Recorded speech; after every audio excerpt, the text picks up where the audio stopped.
ሰበር ዜናዎችም አሉን በርካታ የግንባርና ወደ ግንባር መረጃዎችንም አጠናክረን መተናል በተለያዩ አካባቢዎች እንደተለመደው ያገዛዙ የጦር አመራሮችን ጨምሮ በርካቶች የተማረኩበት ዕለት ሆኖ ዛሬም ተመዝግቧል በበርካታ አካባቢዎች ላይ የደረሱንን ወታደራዊ ዘገባዎች እንደዚሁ አጠናክረን መተናል ከወለጋ እስከ ተለያዩ አካባቢዎች መተማን ጨምሮ በኢትዮጵያና ሱዳን ድንበር ያሉ እንቅስቃሴዎችንም በአጠቃላይ ያለውን ሁኔታ ለማየት ስንሞክር ነበር ሙሉ ቀን እሱን አጠናክረን መተናል ቢቢሲ በአማራ ላይ የሰራው ዘገባ እንደዚሁ አሸናፊ መሆኑን ሰምተናል ያ ዘገባ እንግዲህ እንደምታስታውሱት በአማራ ሴቶች ላይ የደረሰውን መጠነ ሰፊ ጥቃት በተወሰነ መንገድ ለማቅረብ ጥረት አድርጓል 6 ወር የፈጀ ጥናታዊ ሪፖርት አድርጎ በተወሰኑ ጤና ጣቢያዎች ላይ እጅግ አስከፊ የሆነ ጾታዊ ጥቃት በአማራ ህዝብና እናቶች ላይ የተፈጸመ መሆኑን አጋልጧል ያ ዘገባ ዛሬ አሸናፊ መሆኑ ተሰምቷል ዝም ብሎ የተሸለመ እንደማይሆን እንመለከታለን ወይ ደግሞ እንገነዘባለን ከዛ ውጪ በርካታ ጉዳዮች አሉ ዕዳን በተመለከተ ኢትዮጵያ ዕዳ ወደ 51.8 ቢሊዮን ዶላር በአገሪቱ ገንዘብ ምንዛሬ ወደ 8 ትሪሊዮን ያሻቀበ መሆኑ ተሰምቷል ከ2023 ጀምሮ አሁን ያለው የሀገሪቱ የዴቱ ጂዲፒ ሬሾ ወደ 41% ከፍ ያለ መሆኑን ሰምተናል ከአጠቃላይ በሀገሪቱ የዴት ሰስተናቢሊቲ አናሊሲስ የሚባል ነገር አለ በኢኮኖሚስቶቹ የዕዳ ዘላቂነት ጥናት ወይንም ምርምር በተመለከተ በሀገሪቱ ውስጥ ያለው ሁኔታ እጅግ አሳሳቢ ወይንም ዴት ስትረስ ሲል IMF ጠርቶታል ይሄን በተመለከተም እንደዚሁ ምናደርሳችሁ ነገር አለ ትግራይን በተመለከተ ዝግጁ ነን ሲል ጀነራል አበባው ወደ እንግዲህ ወደ ምዕራብ አማራ ተልኮ ዝግጁ ነን የሚል መልእክት አስተላልፈዋል እንግዲህ ጦርነት ማወጅ ሲሆን የሚላኩትና አበባው ናቸው ሁሉ ጊዜ ዛቻውን እንዲያስተላልፍ ትዕዛዝ ተሰጥቶታል በሌላ በኩል እንደዚሁ ከትግራይ ጋር ተያይዞ ያሉ አንዳንድ መረጃዎች አሉ እነሱንም ወደ እናንተ ምናደርስ ነው የሚሆነው ዕዳው አለ እና አበባው ንግግር አለ የአጠቃላይ ቢቢሲ ሪፖርት እና ዘገባ አለ ከፋኖ ጋር ተያይዞ በየበለቱ የተፈጸሙ በርካታ አካባቢዎች ላይ ነበሩ ወታደራዊ እንቅስቃሴዎችን በተመለከተም እናነሳለን ሌላም አዲስ በተለይ በአማራ ቴድሮስዝ በየለቱ የሚያስተዋውቀን ልሂቃን እጅግ የሚያስገርሙ ናቸው እኔ ፕሌቶን ሪፐብሊክ ያነበቡ የፋኖ አመራሮች መነሳታቸውን የታዘብኩበት ነው የምር በቴድሮስ እዝ በተለይ የተለየ ልዩ ቃለ መጠይቅ የሚያደርጉ አመራሮች የኮር አመራሮች በጣም የሚያስደንቅ ግንዛቤ ያላቸው የአማራ ትግል በምን አይነት ልጆች በምን አይነት ጀግኖች እጅ ላይ እንዳለ በደንብ እንድንመለከት እያስቻለን ያለው ዛሬም አርበኛ ክንፈ መልአክን እና የሱን ቃለ መጠይቅ ስሰማ ነበር እጅግ በጣም የተገረምኩበት ቃለ መጠይቅ ነው ሌሎች አካባቢዎችም ላይ እንደዚህ ከጀርባ ያሉ የተደበቁ የኮር አመራሮች በየአካባቢው ላይ ያሉ ልሂቃንን ብታወጧቸው ብንሰማቸው በጣም ደስ ይለናል ለማለት ነው በዚህ አጋጣሚ እሱንም በተወሰነ መልገድ ወደ እናንተ እናደርሳለን ሌላ አዲስ ጀግና እናስተዋውቃቸዋለን ማለት ነው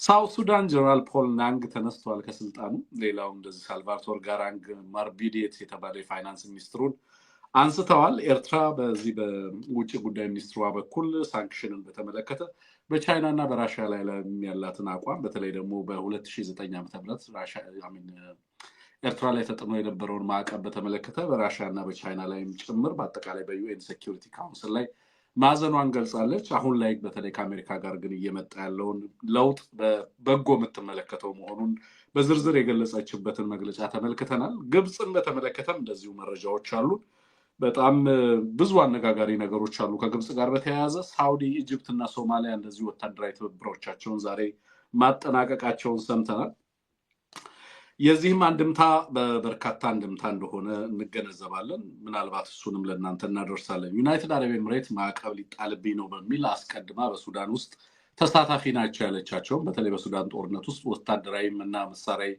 ወታደራዊ ትጥቆችን ወደ ሱዳን ያሸጋግራሉ ያለቻቸውን ኔትወርኮች ለመሰባበር ጥረት እያደረገች ነው ግን ከእንግሊዝ ጀምሮ በአውሮፓ ህብረትና በሌሎች አካላት አሜሪካ ላይ ያሉ ሎቢስቶችን የኮንግረስ እና ሴኔተሮችን ጨምሮ በዩናይትድ አረብ ኤምሬት ላይ ማዕቀብ እንዲጣል ከፍተኛ የሆነ ጫና እየበረታ መምጣቱን ተከትሎ ራሴ እርምጃ ወስጃለሁ የሚል ነገር ዛሬ ተናግራለች እሱንም በተመለከተ መረጃዎችን ወደ እናንተ እናደርሳለን ሶማሊያ እና ቱርክ መካከል ያለው ግንኙነት ከምን ጊዜውም በላይ ተጠናክሮ ቀጥሏል አብዲሰላም አብዲና መሐመድ ሳላህ ሐሰን ቀስታ የተባለው የግብፅ አምባሳደር ዛሬ ተገናኝተው ስለ ኢትዮጵያ መክረዋል ምንድነው ስለ ኢትዮጵያ ያነሱት የሚለውንም ነገር እናንሳለን አጠቃላይ ቀጠናው ላይ ያለውንም ነገር በሀገራችን ውስጥም በኢትዮጵያ ውስጥም ያለውን እንቅስቃሴ በተመለከተ ሰፋ ያለ ዘገባ የምታገኙበትን ቆይታ ለማድረግ ጥረት እናደርጋለን። እስከ ፍጻሜያችን አብራችሁ እንድትቆዩ በአክብሮት እጋብዛለሁ። አንሙት ሲናገር በመሀል ጣልቃ እንደምገባ ትናንትና ብዙ ሰዎች መልእክት ልካችሁልኛል። እውነት ለመናገር ትላንት ከባድ የሆነ የቴክኒክ ችግር አጋጥሞናል። ኦፍኮርስ ከትላንት በፊትም እንደዚሁ ጣልቃ ገባለሁ። ግን ችግሩ ምንድን ነው? ለሚቀጥሉ 3 ቀናቶች እንድትታገሱን እንጠይቃለን። በተለይ ደግሞ ከዚህ ጋር በተያያዘ በምንሰራቸው ስራዎች የመደማመጥ ችግር እያጋጠምን ሶፍትዌሮቹ ሰምታይምስ ችግር ያጋጥማቸዋል እና አንሙት ሲናገር ወይንም መጨረሱ ተናግሮ አንዳንድ ጊዜ ላልሰማ የምችልበት ሁኔታዎች ሊያጋጥሙ የሚችሉ እንደሆነ መገመት ይኖርባቸዋል። በጣም አስቸጋሪ በሆነ ሁኔታ ውስጥ ነው ዛሬ በዩቲዩብም በሌሎችም አማራጮች የምንሰራው እና እሱ እንድትገነዘቡ በአክብሮት መጠየቅ ነው። በተቻለ መጠን ግን ሀሳቡን ለማስጨረስ ጥረት አደርጋለሁ። ሀሳብ አስተያየቶቻችሁን ከልብ የምቀበለው መሆኑን በዚህ አጋጣሚ ማንሳት ፈልጋለሁ። መልካም ቆይታ እንዲሆንላችሁ ከልብ እመኛለሁ። እንድማንሙት እንጋብዛለሁ።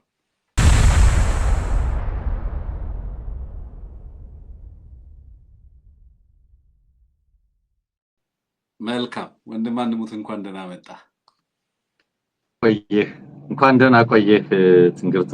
የኢቢሲ ተመልካቾች በዩቲዩባችን እንደዚሁም በአማራ ሳት ቴሌቪዥን ይህን ዝግጅት በቀጥታ የምትከታተሉ ሁላችሁንም ሰላም ለማለት እንወዳለን። ዘወትራዊው የትኩረት 30 መሰናዷችን ነው። በርከት ያሉ ርዕሰ ጉዳዮች አስተዋውቀናል። እንደ ሁልጊዜው ሀቅ ሎጂስቲክስ ዝግጅታችንን በማበረታታት በጣም ያለ ስስት ገንዘቡን በመስጠት ነው ያስጀመረን ያለው። ሌሎችም በርካቶች ይህንን ያደርጋሉ። ሁላችሁንም እጅግ ለማመስገን እንወዳለን። የኢቢሲ ሞዴሬተሮች፣ ሌሎቻችሁም ይህን ቀጥታ ዝግጅት በናፍቆት የምትጠብቁ ማበረታቻ የምትጽፉልን ሁላችሁንም ሰላም እንላለን። ትንግርት እንግዲህ በጣም በርካታ ርዕሰ ጉዳዮች ስላሉ ወደ ርዕሰ ጉዳዮቻችን ገብተን መቀጠል እንችላለን።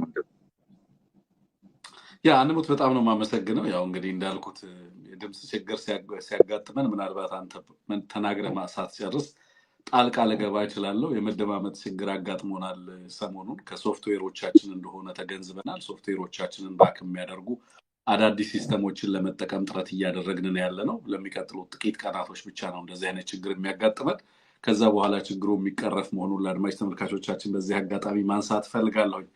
ናው በቀጥታ አንሙት ከዕለታዊ ዘገባዎችን ጀምር። በጣም በርካታ ጉዳይ ነው ያነሳ ነው። ከዩናይትድ አረብ ኤምሬትስ፣ ከሳውዲ አረቢያ፣ ከሳውት ሱዳን እስከ ሱዳን፣ በሶማሊያ፣ በኢትዮጵያ፣ በኤርትራ፣ አጠቃላይ ቤኒሻንጉል ጉሙዝ ክልል ውሎን በተመለከተ የሱዳን እና ኢትዮጵያን ሁኔታ በተመለከተ ትግራይ ያለውን ሁኔታ እነዚህን ሁሉ መመልከት በጣም በጣም አስፈላጊ ነው።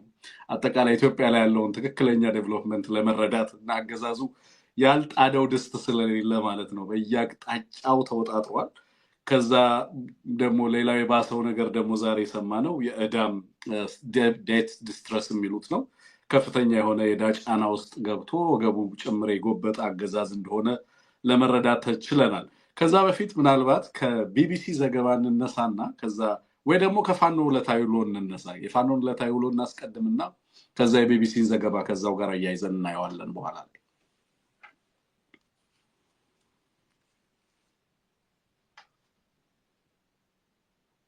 መቀጠል ትችላለህ አንሙት።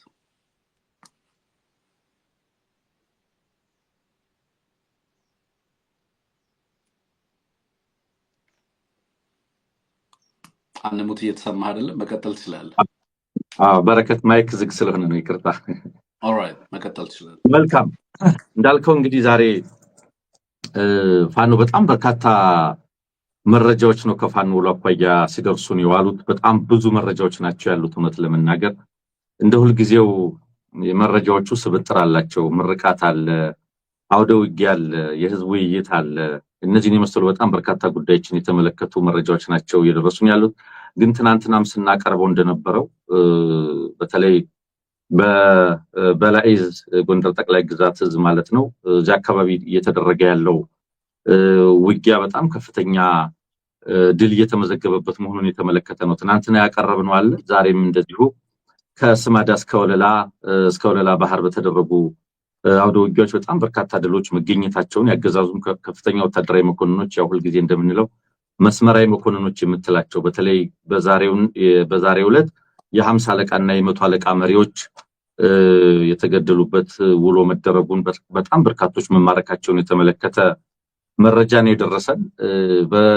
በተላከልን መረጃ መሰረት ከ17 ሰዓት በላይ የወሰደ ውጊያ ነው ሲደረግ የነበረው። በዚህ ውጊያ እንግዲህ በጣም በርካታ የጦር መሳሪያ የቡድን መሳሪያዎች መማረካቸውን የሚያሳይ ነው። በጣም በርከት ያለ ቁጥር ያላቸው ናቸው በየአይነታቸው በመረጃው የደረሰን የመሳሪያዎች እና የተሽከርካሪዎች የውጊያ መሳሪያዎች የቡድን መሳሪያዎች እነዚህን የመሰሉ የነፍስ ወከፍ መሳሪያዎች ከዚህ በተጨማሪ ሌሎች በጣም በርካታ ቁሳቁሶች መማረካቸውን በጠቅላላው የሚያሳይ መረጃ ተልኮልናል። ከዚሁ ጋር ተያይዞ የ50 አለቃና የ100 አለቃ ማዕረግተኞች ሶስት ያህል ሶስት መጀመሪያ ላይ ሁለት የ100 አለቃና ሁለት የ50 አለቃ እንደዚሁም ሁለተኛው ላይ ሶስት ባለ የ50 አለቃ መኮንኖችን ጨምሮ 83 ያገዛዙ የመከላከያ ሰራዊት አባላት መማረካቸውን የሚያሳይ መረጃን የደረሰን ይሄ በፎቶ ታግዞ ማህበራዊ ሚዲያ ላይም ሲሽከረከር እንደነበረ ሲሰራጭ እንደነበረ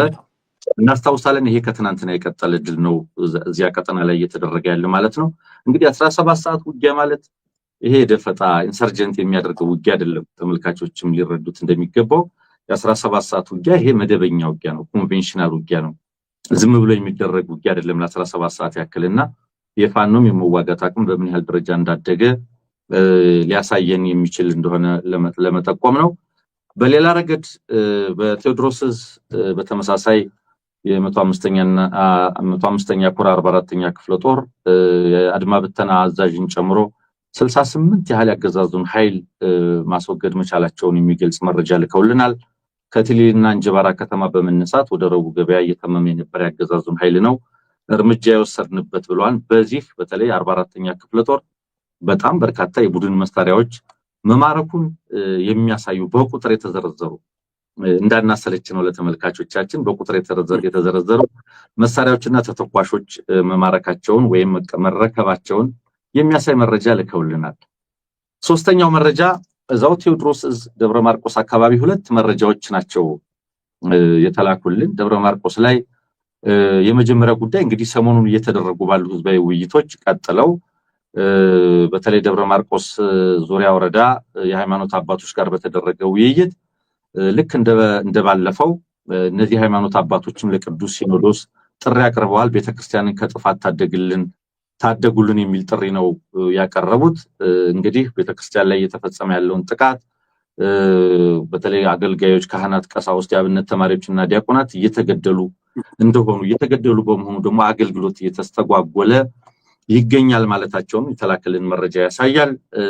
በተለይ ሃይማኖታዊ በዓላትም መቸለታም እንደተጠቀሰው በጥቃቱ ምክንያት በተለይ ተቋማቱ የአገዛዙ ሰራዊት ምሽግ እየተደረጉ የአውደ ውጊያ ማዕከል እየተደረጉ አገልጋዮች መገደል ጋርም ተያይዞ ሃይማኖታዊ በዓላት በአግባቡ ለመከወን አለመቻላቸውን የሚያሳይ መረጃ ልከዋል። ስለዚህ ይሄ ውይይት በነገራችን ላይ ሰሞኑን እየተካሄደ እንዳለው እንደቀጠለው በተደራጀ የፖለቲካ ስራ የአማራ ህዝብ ብሔራዊ ንቃት ይዳብራል፣ ህልውናው ይረጋገጣል የሚለው መሪ ቃል ከሃይማኖት አባቶች፣ ከአርሶ አደሮች፣ ከወጣቶች፣ ከመንግስት ሰራተኞች ከሌሎችም ጋር ተጠናክሮ የቀጠለ መሆኑን የሚያሳይ መረጃ ነው የደረሰን። እዛው ደብረ ማርቆስ ላይ ሁለተኛው መረጃችን ትናንትና ይመስለኛል ከቀኑ 7 ሰዓት ዛሬ ነው ከቀኑ 7 ሰዓት በተደረገ ኦፕሬሽን አዳኝ ቡድን የሚለው አለ። እንግዲህ 206ኛ ኮር ደብረ ማርቆስ እና አካባቢው ላይ አንድ አዳኝ ቡድን አለ። በተደጋጋሚ ብዙ መረጃዎች ስናቀርብ እንደነበረ ታውቃለህ እና የአገዛዙ ካድሬዎች የሚጠቀሙበትን መኪና መማረኩን የሚያሳይ መረጃ ልኮልናል። ነገር ግን በጣም ለየት ያለው ነገር ኮሩ በላከልን መረጃ መሰረት የ206ኛ ኮር አዳኝ ቡድን ከታህሳስ 24 እስከ ሚያዝያ 29 ታህሳስ፣ ጥር፣ የካቲት፣ መጋቢት፣ ሚያዝያ ኦልሞስት በ4 ወራት ብለን እንያዘው ወይም በ3 ወራት ገደማ ማለት ነው። በ3 ወራት ውስጥ በደብረ ማርቆስ፣ በሉማሜ፣ በቁይ፣ በደብረ ኤልያስ፣ በጎዛምንና በደጀን ከተሞች ላይ 41 ያህል የደፈጣ ጥቃቶች የቦምብ ጥቃቶች መፈጸሙን የሚያሳይ መረጃ ልኮልናል። በ3 ወራት ውስጥ 41 ያክል በእነዚህ ሁሉ አካባቢዎች ላይ ጥቃት ፈጽሜያለሁ ነው የሚለው። በዚህ 168 ያገዛዙን ኃይል ደምስሻለሁ ይላል። 168 ማለት ነው። 41 ያህል የቦምብ ጥቃቶች በመፈጸም ወደ 168 የጠላት ኃይል ነው የሚለው እሱ ያገዛዙን ኃይል ደምስሻለሁ ይላል። 105 የሚሆኑትም ከባድ ቁስለኛ አድርጌያለሁ። ከ273 በላይ ያገዛዙን ኃይል ላይ ጉዳት ማድረስ ችለናል ይላል መረጃው ማለት ነው በአጠቃላይ። ስለዚህ በ3 ወራት በ41 የጥቃት እርምጃዎች 273 ያህል ያገዛዙን ኃይል ሙትና ቁስለኛ አድርጌያለሁ ይላል። ከዚሁ ጋር በተያያዘ 7 ካድሬዎች ከነዚህ መካከል ማዕረግተኞች ያሉበት 50 አለቃዎች፣ 100 አለቃዎች፣ ኢንስፔክተሮች፣ የሻምበል ማዕረግተኞች የተገደሉበት መሆኑን 12 የሚደርሱ ፓትሮልና የጭነት መኪኖች ከጥቅም ውጭ መሆናቸውን እንግዲህ በእነዚህ ሁሉ ጥቃቶች ዝም ብሎ ግለሰቦች ተገደሉ ቆሰሉ ብቻ ሳይሆን ቁሳዊ ጉዳትም ያለው ነውና 12 ፓትሮልና የጭነት መኪና በዚህ ጥቃት ማድረስ መቻሉን የሚያሳይ መረጃ ነው የላኩልንና በተለይ ይሄ የ206ኛ ኮር አዳኝ ቡድን በተለያየ ጊዜ እንደጠቀሱት ከ41 ጊዜ ያህል አንዳንድ ጊዜ ሌሊት አንዳንድ ጊዜ ቀን እንዲህ አይነት ጥቃቶችን በማድረስ አገዛዙ ላይ ጥቃቶች መቀጠል እነዚህ እንግዲህ ከመደበኛና ከደፈጣ ጥቃቶች ውጪ ሰርጎ በመግባት የሚደረጉ ጥቃቶች መሆናቸውን መረዳት ይገባናል። ወደ ምኒልክ ስናልፍ 105ኛ ኮር 47ኛ ክፍለ ጦር ታቦር ሻለቃ ለወራቶች እንግዲህ በሻለቃ ደረጃ የፋኖ ሰራዊት ይሰለጥናል በነገራችን። ስለዚህ የታቦር ሻለቃ ለወራቶች ያሰለጠናቸውን ምልምል ፋኖች ያስመርቋል ነው። እንግዲህ እዚህ ላይ ምልምል ፋኖ ማስመረቅ፣ ኮማንዶ ማስመረቅ፣ ተጣባቂ ኃይል ማስመረቅ፣ አባት አርበኞች ማደራጀት እንዲህ ያለ የሰራዊት ስብጥሩ በምን ያህል ደረጃ እንደቀጠለ መረዳት እንችላለን። በሻለቃ ደረጃ ወጣቶች ተመልምለው የሚሰለጥኑበት ሂደት እንዳለ መረዳት እንችላለን። በኮር አይደለም፣ በክፍለ ጦር ብቻ አይደለም፣ በታች በሻለቃ ደረጃ ወጣቶች ተመልምለው እየሰለጠኑ እንደሆነ የሚያሳይ ነው። ስለዚህ ይሄም ለህልውና ትግሉ አስፈላጊ ከሆነው አንዱና ዋነኛውን አደረጃጀትን በሰው ኃይል የማጠናከር ተግባር እያደረግን ነው ሲሉ ነው መረጃውን የላኩልን ምኒልክ እዞች። እዛው ምኒልክ እዝ ላይ በተመሳሳይ ከጋሸና ወደ ሰቆጣ ሲያልፍ የነበረ ያገዛዙ አዲስ ምልምል ኃይል በደፈጣት መተናል የሚል መረጃ ልከውልናል። ይሄ በጣም ከፍተኛ ኃይል ነው በነገራችን ላይ ሲያንቀሳቀስ የነበረው አዲስ ምልምል እንደሆነም ጠቅሰዋል። የአሳምነው ኮር 303ኛ ምኒልክ እዝ ማለት ነው 19ኛ ክፍለ ጦርና 16ኛ ነብሮ ተወርዋሪ ኮማንዶ ብርጌድ በጋሸና አቅጣጫ ወደ ላሊበላና ሰቆጣ እየሄደ የነበረ ያገዛዙን አዲስ ምልምል ሰራዊት ነው በደፈጣ የመታ ነው ብለዋል። በዚህም ሰብአዊና ቁሳዊ ኪሳራ አድርሰናል ነው ያሉት። በተለይ ጥቃቱን ልዩ ቦታው ዳቦ ከተማ ቆጋ ተራራ ላይ እንግዲህ አካባቢውን የምታውቁት ትረዱታላችሁ። አዲስ ምልምል ሰራዊቱን በ16 አውቶቡስ በ6 ፓትሮልና በ5 ኦራል ጭኖ ወደ ላሊበላና ሰቆጣ እያለፈን የነበረው እዚህ ላይ ነው። በድብኮና ግራራምባ መካከል ከሚገኘው ዳቦ ከተማ ቆጋምባ ላይ ደፈጣ ጥለን የመታ ነው ብለዋል። በዚህ 8ቱን ገድለናል 11ዱን አቁስለናል ነው የሚለው። ይዞት የሚንቀሳቀሰው የሰው ኃይል ግን እጅግ በጣም በርካታ እንደሆነ መረዳት ይችላል። 16 አውቶቡስ፣ 6 ፓትሮል፣ 5 ኦራል በጣም ብዙ ነውና በዚሁም ላይ እንግዲህ እርምጃ ወስደናል ነው የሚሉት። በሌላ ረገድ እንግዲህ በተለይ ከፋኖ ጋር በተያያዘ የደረሰን መረጃ በተለይ በተለያዩ ግንባሮች እንግዲህ ጥቃቶች እየደረሱበት ነው ያገዛዙ ሰራዊትና ከዚህ ጋር ተያይዞ የንጹሃን ላይ በቀል እርምጃዎች መውሰዱን መቀጠሉን የሚያሳይ መረጃ ልከውልናል። በከባድ መሳሪያዎች በመደብደብ ጦር መሳሪያ ያልታጠቁ ንጹሃን ላይ ጉዳት ደርሷል ነው የሚለው። እንግዲህ እነዚህ ስሞች ቁጥሮች አይደሉም፣ ስሞች ናቸው፣ ቤተሰቦች ናቸው፣ አማራዎች ናቸው፣ ኢትዮጵያውያን ናቸው። በምንም ጉዳይ ላይ የሌሉ ሰዎች ላይ በከባድ መሳሪያ ጥቃት እየደረሰባቸው እንደሆነ የሚያሳይ ነው። መድፍ በማጥመድ ነው እንግዲህ ወደ ራያ አላማጣ ኩቢ ቀረንሳ በማስወንጨፍ አቶ ወዳጅ ደሳል የተባለ ግለሰብ ቤተሰብ ላይ ጥቃት አድርሷል። ገነት ወዳጅ የተባለች የ6 ዓመት ህፃንና ሞነን ወዳጅ የተባለች 12 ዓመት ታዳጊ ሁለቱም በከባድ ሁኔታ አቁስሎ ሕክምና ላይ ናቸው ይላል። እንዲሁም ወደ 110,000 ብር የተገዛ ግመላቸው መግደሉን በዚህ ጥቃት ጠቅሰዋል። በተመሳሳይ ራያ ቆቦ ጮቢ በር መድፍ በማጥመድ ራያ ቆቦ ጃሮታ አዲሱ መንደር አካባቢ እዛ አካባቢ ነው እንግዲህ አንድ ታዳጊ ወጣትን የገጠር ቀበሌ በተደጋጋሚ በመደብደብ ከአንድ ቤተሰብ ዮሐንስ ሙለታ የተባለ 13 ዓመት ታዳጊ ህይወት ተቀጥፏል። እንደዚሁም ዳዊት ሙለታ የተባለ 10 ዓመት ታዳጊ ከባድ ቁስለኛ ሆኗል የሚሉ መረጃዎች ደርሰውናልና በተለያዩ አማራጮች በተለያዩ ሁኔታዎች ያገዛዝ ሊያጠቃ በሚፈልግበት ደረጃ ንጹሃን ናቸው፣ እህል ነው፣ ከብት ነው፣ የቁም እንስሳ ነው ሳይል የበቀል እርምጃዎችን እየወሰደ እንግዲህ መድፍ እየተተኮሰ ማለት ነው። መድፍ እየተተኮሰ የ10 ዓመት የ13 ዓመት ታዳጊዎች የሚገደሉበት ይሄንንም እንደ ወታደራዊ ኦፕሬሽን የሚቆጥርበት ሁኔታ መኖሩን በቀላሉ መረዳት እንችላለንና የዚህ ምንጭ ደግሞ እንግዲህ በተለያየ አጋጣሚ በሚደረጉ ውጊያዎች ያገዛዙ ሰራዊት አባላት የሚደመሰሱበትና የሚቆስሉበት ሁኔታ በከፍተኛ መጠን እየተካሄደ እንደሆነ እየተፈጸመ እንደሆነ መረዳት እንችላለን። በበላይ ዕዝ ጎንደር ላይ፣ ቴዎድሮስ ዕዝ ጎጃም ላይ፣ በምስራቅ ላይ በሚኒሊክ ዕዝ እንደዚሁም ሸዋ ላይ ያሳምነው ዕዝ እነዚህን የመሰሉ በጣም በርካታ መረጃዎች በየቀኑ እየተፈጸሙ መሆኑን መረዳት እንችላለን። ወንድም ማለት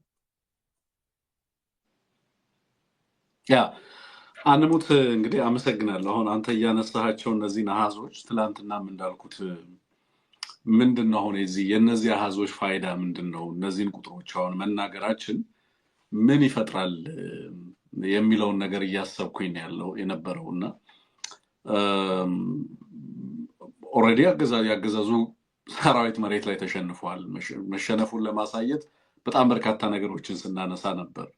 የትጥቁን፣ የሎጂስቲኩን፣ የሰው ኃይሉን፣ ከፍተኛ አመራሩን በተለይ የዚህ ከፍተኛ የጦር መኮንኖች የሚባሉ መካከለኛ የጦር መኮንኖች፣ መስመራዊ አዋጊ መኮንኖች የሚባሉ እነሱን አብዛኞቹን ነው እንግዲህ በየዕለቱ ይማረካሉ። ገና በባስ እየተንቀሳቀሰ አዲስ ምልምል ሰራዊት እየገባ በየቦታው 12 ባስ ይገባል፣ 4-5ቱ ባስ ይቃጠላል። በእንደዚህ አይነት ሁኔታ ውስጥ ነው አጠቃላይ ያለው እና ይሄ ምን ማለት ነው እንደው የሚለውን ነገር እንደውም አንዳንድ ደውዬ ነበር። በነገራችን ላይ ዛሬ የደወልኩት ወደ በላይ ዕዝ ነው እና የበላይ ዕዝ አመራሮች ጋር ደውዬ ምንድን ነው አሁን ይሄ ነገር የሚሰጣችሁ ፒክቸር አጠቃላይ ያለው ነገር ምንድን ነው? ወታደር ይማረካል፣ አብዛኛው የቡድን መሳሪያ ይማረካል፣ በጣም በርካታ የሚገባው ኃይል ያልቃል። የሚማረከው ወታደር ስትመለከተው ምንም ፊቱ ላይ ከፍተኛ የጦርነት ፋቲክ ውስጥ ያሉ ናቸው። ከዛ ውጭ አዳዲስ የገቡት ደግሞ ጦርነትም አድርገው የሚያውቁ ልጆች አይደሉም። በከፍተኛ ስጋት ውስጥና ድንጋጤ ውስጥ አመራሮቹ በየቤተ ክርስቲያኑ በየገዳማቱ እየሄዱ ካህናትን ቤተክርስቲያናትን ሲያቃጥሉ ነው የምትመለከተው። ምንድን ነው አልቲሜትሊ ይሄ የሚሰጠን ፒክቸር? ምንድን ነው ያሉኝ አመራሮቹ፣ ከዚህ በፊት የምንዋጋው የስቴቱን ካፓሲቲ የመዋጋት ካፓሲቲ ወይም የመዋጋት አቅም ነበር ታርጌት አድርገን ውጊያ የምናደርገው። ለምሳሌ ወታደሩን ምኑን ታርጌት ያደረገ እንቅስቃሴ ነው የምናደርገው። የመዋጋት አቅሙን የአገዛዙን የመዋጋት አቅም ላይ ታርጌት አድርገን ነበር የምንንቀሳቀሰው ነው ያለው። አሁን ኮኦርዲኔት የማድረግ የማስተዳደር ኢቨን የማምረት አቅሙን እንግዲህ ከመዋጋት አቅሙ ባሻገር ያሉ ሌሎች አቅሞቹን ታርጌት ያደረገ እንቅስቃሴዎች እያደረግን ነው የሚለው። ቅድም አንሙት ስታነሳ ነበር አንዳንድ ከተሞች ላይ የመረጃ አቅሙን፣ ሰው የመመልመል አቅሙን፣ ኮኦርዲኔት የማድረግ አቅሙን፣ ሎጂስቲክስ የማሰናሰል አቅሙን፣ እነዚህን ሁሉ ታርጌት ያደረጉ እንቅስቃሴዎች ናቸው። በጣም አድቫንስ አድርጓል። በነገራችን ላይ የትግሉ ደረጃ እኔ አሁን ዝም ብሎ ሳይንሱን አላውራው እንጂ እዚህ ጋር በጣም አድቫንስ አድርጓል። ማለት ወታደር ከመማረክ ተሻግሯል። ኢትስ ኖት ኢቭን ወታደሮቹን አሁን መማረክ አይደለም ትልቁ ቁም ነገሩም ከዛ በላይ ነው። ከዛ በላይ ያሉ ፎርሶችን ፋክተሮችን ግምት ውስጥ አስገብቶ የመንቀሳቀስም ጭምር እንቅስቃሴ ነው። አንሙት እየተመለከትኩ ያለው ሙሉ ለሙሉ የሎጂስቲክስ አቅሙ ላይ ታርጌት ሲደረግ እመለከታለሁ። ኮኦርዲኔት የማድረግ መረጃ የመሰብሰብ አቅሙ፣ ታክስ ህዝብን የማስገበር አቅሙ፣ ምርጫንና ሌሎች ነገሮችን የማከናወን አቅሙን ሁሉ ታርጌት ያደረገ እንቅስቃሴ ሲሰራ ታያለህ እና የሚገርም ጥልቀት ነው፣ የሚገርም ትኩረት ነው። ቅድም አንተ ስትል እንደነበረው በጣም በርካታ ነገሮች ፓራሊ ሲከናወኑ ታያለህ። ማለት የ17 ሰዓት ውጊያ እየተደረገ ነው። አልቲሜትሊ እሱን ነው ልትዘግብ የምትሄደው። እንደ ጋዜጠኛ እኛ የምንፈልገው ሪፖርት ከዚህ ጋር የተያያዙ ናቸው። ግን የሚመጡ ሪፖርቶች ደግሞ መጠነ ሰፊ የጦርነቱን ዳይሜንሽን እንድናይ በብዙ አቅጣጫ እንድናየው የሚያደርግ ሆኖ ትመለከተዋለህ። የህዝብ ፖለቲካል ሞቢላይዜሽን ስራ ሲሰራ ታያለህ። የስልጠናና አቅም ግንባታ፣ የህዝቦች በዲፕሎማሲው ላይ በዲያስፖራ በየዘርፉ ላይ ትኩረት ተደርጎ የሚሰሩ ስራዎች እኔ የትግሉን መጠነ ሰፊ ቅንጅት እና መጠነ ሰፊ እንቅስቃሴ እንድመለከት የሚያስችል ሆኖ እመለከታለሁ ማለት ነው። እዚህ ጋር ለሰው ወታደራዊ ምናምን አፈጻጸሞችን ስናቀርብ በጣም ከዚህ ከወታደር ከመማረክ ጋር ያለን የድል ግንዛቤ ውስንነት እንደነበረበት እረዳለሁ። ድሮ የምናስበው ወታደር ተማረከ ሲባል በቃ ጦርነቱ አለቀ የሚል ነገር ነበር የሚኖረው ግንዛቤ ነበረው። አሁን ግን ወታደር ተማረከ ብቻ ሳይሆን ከዛ በላይ በጣም በርካታ ስራ ይሰራል። በስነ ልቦና ደረጃ የሚሰራ ነገር አለ። የህዝብን የማምረት አቅም በማሳደግ ረገድ የሚሰራ ስራ አለ። ጎረቤቶችን፣ አጋሮችን በማስተባበር ረገድ የሚሰሩ ስራዎች አሉ። መጠነ ሰፊ ስራዎች ናቸው የሚሰሩት እና ይሄንን ሁሉ ታሳቢ ያደረጉ ዘገባዎችም ጭምር እየሰራን እንዳለን በዚህ አጋጣሚ ላንሳው ብዬ ነው። አንሙት በጣም ነው የማመሰግነው ለዘገባ። ወደ ቢቢሲ ሪፖርት እንለፍ። አንሙት አጠቃላይ ቢቢሲ በአማራን እና በአማራ ህዝብ ላይ የሚደርሰውን የተዘነጋ ያለውን ጦርነት በተመለከተ የሰራው ብዙ ዘገባ አይደለም። ቢቢሲ አማራን በተመለከተ የሰራቸው ዘገባዎች በጣም ውስን ናቸው። በቁጥር አውቃቸዋለሁ። ባለፉት 3 ዓመታት ምን ያህል ከቨሬጅ አማራን በተመለከተ ቢቢሲ ሰጠ የሚለውን በቁጥር አውቃቸዋለሁ። ከነዛ ውስጥ ቢቢሲ ከሰራቸው ዘገባዎች ውስጥ አንዱ ዘገባ ቢቢሲ በአማርኛ ሪፖርቶችን የሚሰራ ቢሆንም አማራ ላይ የተሰሩ ዘገባዎች በጣም ውስን ናቸው። በአማራ ህዝብ እልቂት፣ በአማራ ህዝብ ፍጅት፣ በአማራ ህዝብ መፈናቀል ላይ፣ በአማራ ላይ በታወጁ ጦርነቶች ላይ አማራውን አናግሮ ስለ አማራው ህዝብ ለማወቅ የተደረጉ ጥረቶች በጣም በጣም ውስን ናቸው። ከነዛ ውስጥ ግን አንድ ክሬዲት የምንሰጠው እኛም ቢቢሲ በአማራ እናቶች ላይ የሚደርሰውን መጠነ ሰፊ ጥቃት፣ ጾታዊ ጥቃትን እንደ ጦር ወንጀል በመፈጸም አገዛዙ እንዴት የአማራን ህዝብ እየበከለና እያጠፋ እንዳለ የሚያሳይ ዘገባ ሰርቶ ነበር። ያ ዘገባ ዛሬ አሸናፊ መሆኑን ሰምተናል። አንሙት ምን ማለት ነው? ይሄ ለአማራ ህዝብና ለአማራ እናቶች ጥቃት ለሚደርስባቸው እህቶች ምን ማለት ነው? ለወገናችን ለህዝባችን ምን ማለት ነው? ለቢቢሲ ራሱ ምን ማለት ነው? በቀጣይ በዲያስፖራ በተለያየ ቦታ ላይ ላለው ማህበረሰባችን እንዲህ አይነት ዘገባዎች እንዲወጡ በሚደረጉ ጫናዎች፣ በተለይ ሚዲያዎች በአማራ ላይ እየደረሰ ያለውን ጥፋት በተመለከተ ዘገባና ሽፋን እንዲሰጡ በማድረግ ረገድ ዲያስፖራው የሚኖረውን ሚና ለማሳየት ይጠቅማል ብዬም ስለማስብ ነውና እንደው ምን ተረዳ ከዚህ ለማለት ነው። አንሙት ልክ ነህ። የቢቢሲ ዘገባ በወቅቱ እናንተ ማቅረበነው ነበረ። እንግዲህ ለ6 ወራት የጥልቅ ምርመራ በማድረግ ምን አይነት ጥቃቶች እየተፈጸሙ ነው ያሉት፣ ማን ነው ጥቃት ያደረሰው፣ ጉዳተኞች ሴቶችስ ምን ይላሉ የሚል በጣም ሰፊ ዘገባ አቅርቦ ነበረ። እንግዲህ ያ ዘገባ እውነት ለመናገር በዚህ አገዛዝ በዚህ ጦርነት አማራው ላይ ከሚደርሱ አይነተ ብዙ የጥቃት መልኮች መካከል አንደኛው ማሳያ ተደርጎ ሊወሰድ የሚችል ነው የነበረው። ምርመራ ነው የነበረው፣ ኢንቨስቲጌቲቭ ሪፖርት ነው የነበረው። ስለዚህ በዛ የምርመራ ዘገባ ቢቢሲ በተለይ ቢገድሉኝ ይሻል ነበር በሚል የሴቶችን ህይወት እያበላሸ ያለው የተዘነጋው የአማራ ክልል ጦርነት በሚል የተዘነጋው ጦርነት ነው ትልቁ ነገር፣ የተዘነጋው ጦርነት በሚል ነገር ግን የሴቶችን ህይወት በምን ያህል ደረጃ ለአደጋ እያጋለጠ እንደሆነ በተለይ ሴቶችም በምን መንገድ ይመለከቱታል የሚለውን ሁሉ የሚያሳይ ያገዛዙ ሰራዊት አባላት በአማራ ሴቶች ላይ የሚፈጽሟቸው ግፎች ቢገድሉኝ ይሻል ነበር የሚል ስነልቦናዊ፣ አካላዊ፣ ሞራላዊ ጉዳት ያስከተሉ መሆናቸውን የሚያጋልጥ ነው የነበረው። ስለዚህ በዚህ ዘገባ ብዙዎች ተቀባብለውታል፣ ብዙዎች ተነጋግረውበታል። ተጠያቂነት የለም። ይህንን ተከትሎ ተቋማት፣ የመብት ታጋዮች፣ የሴቶች መብት ታጋዮች ምንም ያሉት ነገር የለም። በተለይ ኢትዮጵያ ውስጥ ያሉ እንግዲህ ኢትዮጵያ የሴቶች ሚኒስቴር ያላት አገር ነች።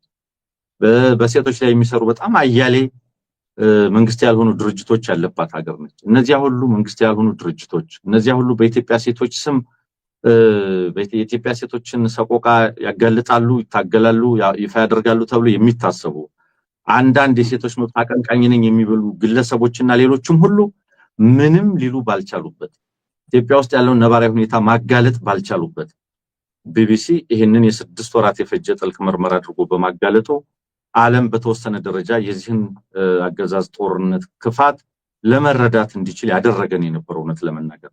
ስለዚህ አሁን በተለይ የአምኒስቲ ኢንተርናሽናል ዩኬ በእንግሊዝ የሚገኘው የአምኒስቲ ኢንተርናሽናል ብራንች ልንለው እንችላለን፣ እሱ የመገናኛ ብዙሃን ሽልማት ወይም ሚዲያ አዋርድ ባዘጋጀበት ነው በተለይ በምርጥ የፊቸር ዘገባ ወይም የሀተታ ዘገባ ልንለው እንችላለን ቤስት ሪትን ፊቸር በሚል ምድብ አሸናፊ እንዲሆን ተደርጓል። ይሄ ምን ማለት ነው?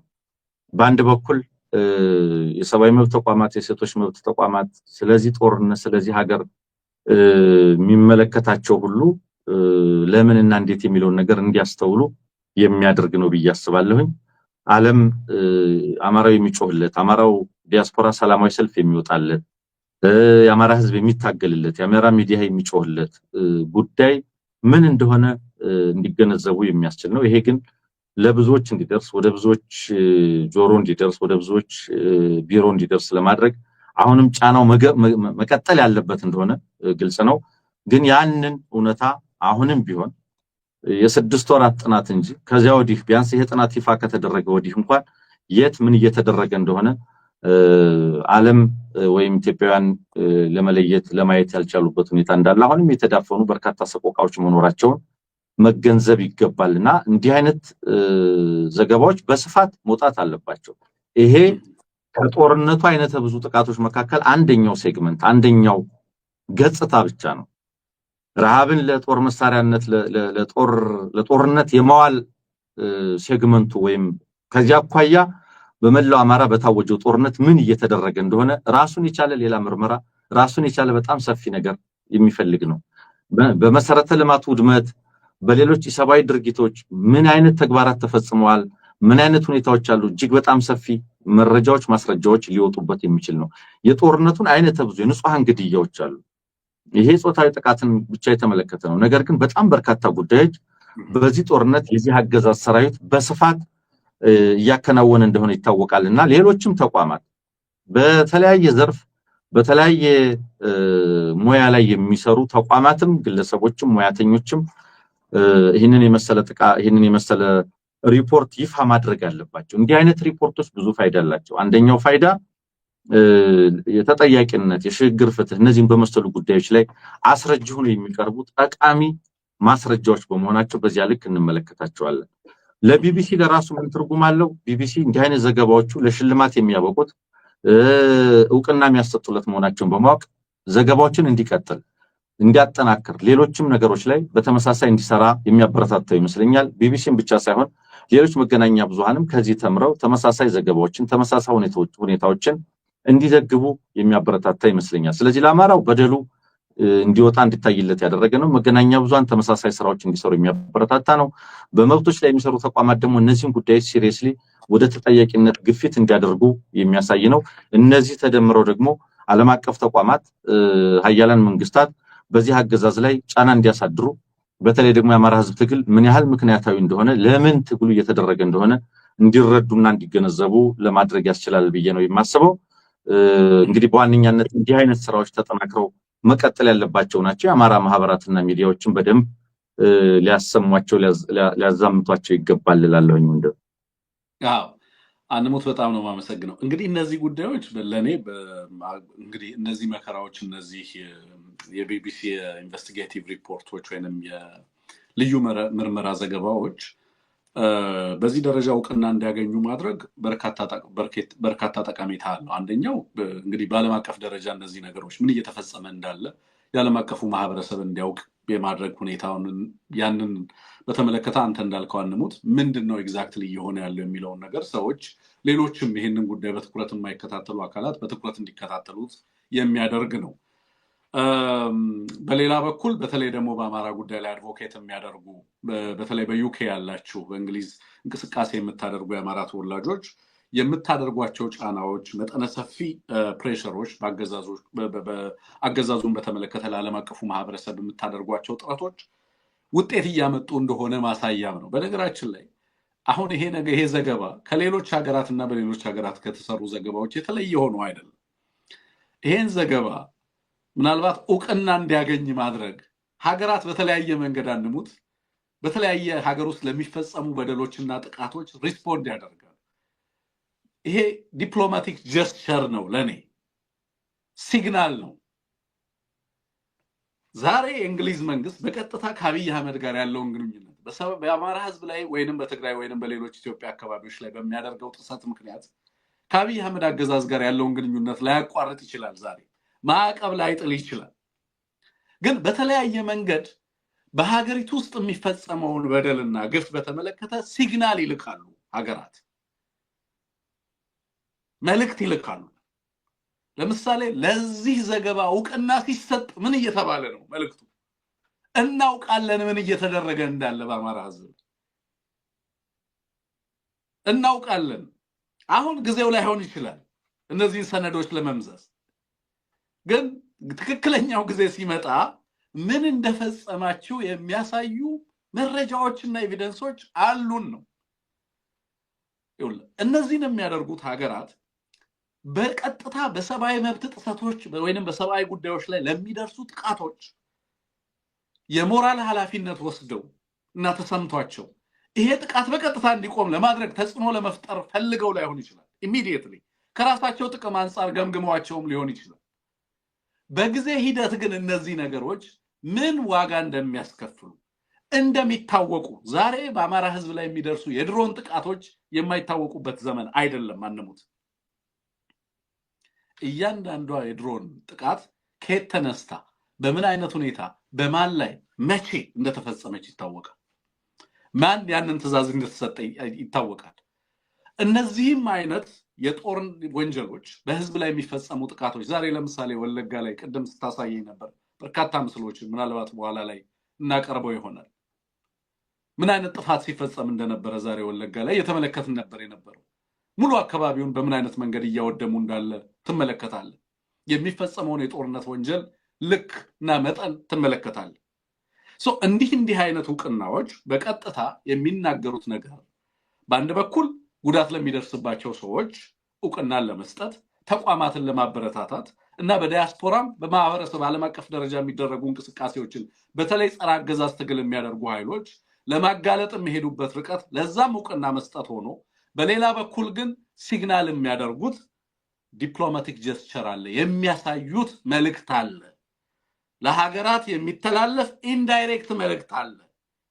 እነዚህ ነገሮች ዛሬ ፍትህ ላያገኙ ይችላሉ፣ ግን ይታወቃሉ የሚለውን ነገር ትኩረት የሚስብ ሆኖ አግኝተነዋል። ከዛ ውጭ ግን እንዳልከው አድሙት፣ በተለይ ደግሞ በዚህ በአድቮኬሲው ዙሪያ በአማራ ህዝብ ላይ የሚደርሰውን የጦር ወንጀል በማጋለጥ ረገድ በውጭ ሀገር ያላችሁ፣ በተለይም ደግሞ በአውሮፓና አሜሪካ እና በሌሎችም ሀገራት ካናዳን ጨምሮ ያላችሁ የምትሰሯቸው ስራዎችም ጭምር ውጤት እያመጡ መሆኑን ማሳያ ስለሆነ በዚህ ረገድ ተጠናክራችሁ ወይንም ስራዎቻችሁን አጠናክራችሁ እንድትቀጥሉ የሚያበረታታ መሆኑን በዚህ አጋጣሚ ለማንሳት ነው። አንሙት፣ ከዚህ ጋር ተያይዞ እንግዲህ የወለጋውንም እግረ መንገዳችንን አንስተን ብንሄድ እየደረሰ ያለውን ዘርፈ ብዙ ጥፋት በተመለከቱ የደረሱኝ አንዳንድ መልእክቶች አሉ። እነዛ ላይ ሀሳብ ብናክልበት ደስ ስለሚለኝ ነው። የድምፅ መልእክቶችም ተልከውልናል ከአካባቢውና ምንድን ነው ያለው የሚለውን ነገር ትንሽ ብናሰማና ሀሳብ ብታክልበት ደስ ይለኛል።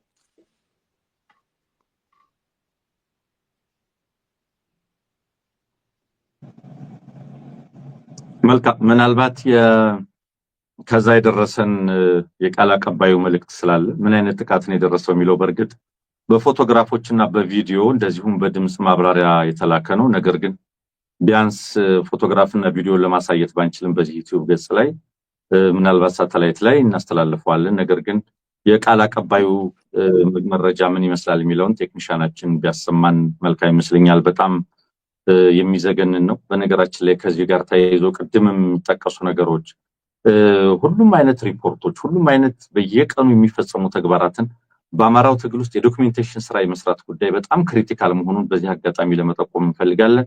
ምናልባት እዚህ ላይ በተለየ መንገድ ለመስራት የሚፈልግ ቡድን ካለ በዚያ ደረጃ ቢደራጅ በየቀኑ የትኛው አካባቢ የትኛው አማራ ላይ ምን አይነት ጥቃት ደረሰ፣ በእርግጥ በየቀኑ የዋር አፕዴት ለምሳሌ ትሪፕል ኤ ያወጣል። በሳምንት በሆኑ ቀናቶች ውስጥ ምን አይነት ጥቃቶች የት አካባቢ ምን ተፈጸመ የሚለውን እንደሚያወጣ እናውቃለን። ግን የተደራጀ የዶክሜንቴሽን ስራ በጽሁፍ፣ በድምፅ፣ በፎቶግራፍ፣ በቪዲዮ እንደዚሁም በተጎጂዎች መጠን፣ አይነት፣ ቀን እንደዚህ ተዘርዝሮ የሚመዘገብበት ሁኔታ መዘጋጀት መደራጀት አለበት ብዬ አስባለሁ። ቢያንስ ባለፉት 3 ዓመታት በዚህ ጦርነት ሂደት ውስጥ በጣም በርካታ ሰነዶች፣ በጣም በርካታ ሪፖርቶች በከፍተኛ ደረጃ ታትመው ሊወጡ የሚችሉበት እድል እንዳለ እናውቃለን። በተለያየ ቋንቋ ሊታተሙ ይችላሉ። የቢቢሲ ዘገባ ብቻ አይደለም። በአጠቃላይ በሴቶች በአማራ ሴቶች ላይ ባለፉት 3 ዓመታት ከዚህ ጦርነት ጋር በተያያዘ ብቻ እንኳን ምን ተፈጸመ የሚለው ነገር እጅግ በጣም በርካታ እንደሆነ እንረዳለን። በፎቶግራፍ፣ በቪዲዮ፣ ቢወጡ በጣም በርካታ ናቸው። በተለያዩ የመጠለያ ጣቢያዎች ላይ ያሉ አማራዎች የዚህ የሰርቫይቫል ስቶሪስ የሰርቫይቨርስ ስቶሪ በጣም ብዙ ነው። ያንዳንዱ መጽሐፍ የሆነ ሊወጣ የሚችል ደብረ ብርሃን ሄደ እነዛን ሁሉ ተፈናቃዮች ብታነጋግር 2-3 መጽሐፍ ሊወጣው የሚችል በጣም በርካታ ታሪክ ታገኛለህ። እና በተገኘው አጋጣሚ ሁሉ ይህንን የዶክመንቴሽን ስራ ይህንን መረጃን አርካይቭ የማድረግ ስራ የሚሰሩ የዲጂታል ፕላትፎርሞች የሚሆኑ የሚዲያ ተቋማት የሚሆኑ ሌሎች አካላት መደራጀትና ቢያንስ እዚህ ላይ ትኩረት ያደረገ ስራ ሊሰራ ይገባል የሚል እምነት ነው ያለኝ። ምናልባት ድምጽ ደርሶ ከሆነ በረከት ልታሰማን ትችላለህ ወለጋ ላይ ምን እንደተከሰተ። ካልሆነ ግን የተላከልን መረጃ የድምጽ መረጃ የፎቶና የቪዲዮ መረጃ የሚያሳየው ወለጋ ላይ በተለይ ንጹሃንን ታርጌት ያደረገ በጣም በሚያሳዝን መንገድ መኖሪያ ቤታቸው በጅምላ እንደ መንደር የተቃጠለበት በጣም የሚዘገንኑ ፎቶግራፎች ነው አያይዘው ያጋሩን። በጣም በርካታ የቤት እንስሳት የቁም እንስሳት መገደላቸውን አብረው የሚያሳይ ነው። በአጠቃላይ የኤትኒክ ክሊንሲንግ ገጽታ ያለው በቃ ጥፉ ከዚህ አካባቢ ሄዱልን ከዚህ አካባቢ የሚል ገጽታ ያለው ህብረተሰቡን መኖሪያ ቤታቸውን በማቃጠል ሰብላቸውን በማቃጠል ጎተራቸውን በማቃጠል የቤት እንስሳ ከብቶቻቸውን በማቃጠል በዛ ረገድ የተፈጸመ ግፍን የሚያሳይ ነው። በእውነት ለመናገር ፎቶግራፎቹን ለማየት ቪዲዮዎቹን ለማየት በጣም የሚዘገንን ነው። የቆም አይደለም። በጣም ሰፊ መረጃዎች አሉ ነው ምን ያህል የቁም እንስሳት ጥቃት እንደደረሰባቸው ምን ያህል ቤቶች እንደተቃጠሉ ይሄን ሁሉ የሚናገር መረጃ ነው የተላከልን። እንደው ድምጹ አሁን ያገኘው ይመስለኛል ወንድማችን ልንሰማው እንችላለን።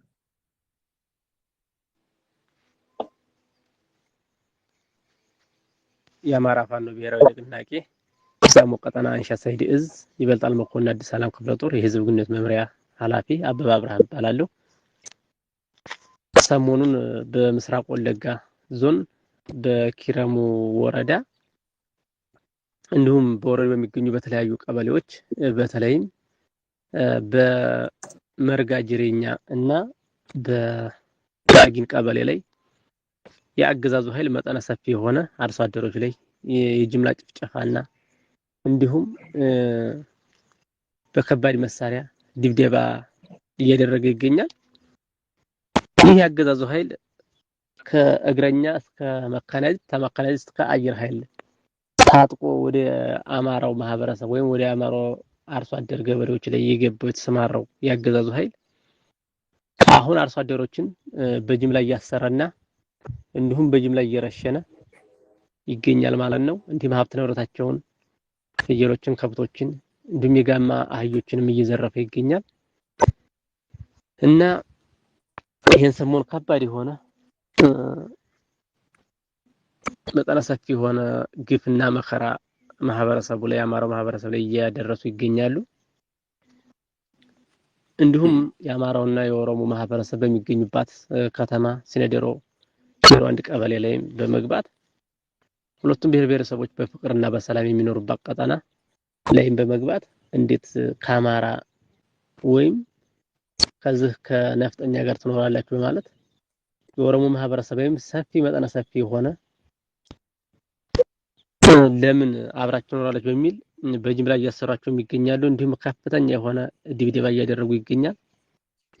እንዲሁም ሰሞኑን በከፍተኛ ሁኔታ የቤት ቃጠሎ እያቃጠለ ይገኛል በጅምላ የአርሶ አደሮችን እና የግለሰቦችን ቤት እና በዚህን ሁኔታ አሁን ላይ ከባድ የሆነ ግፍና መከራ ማህበረሰቡ ላይ እያደረሰ ይገኛል እና እንደሚከተለውም ከዚህ ከድምጽ በኋላ ላይ ያሉትን ቪዲዮዎች ያው እንደምታያቸው ናቸው ማለት ነው እና በዚህ ልክ አሁን ከፍተኛ የሆነ ጫና እያደረሰ ይገኛል ማለት ነው።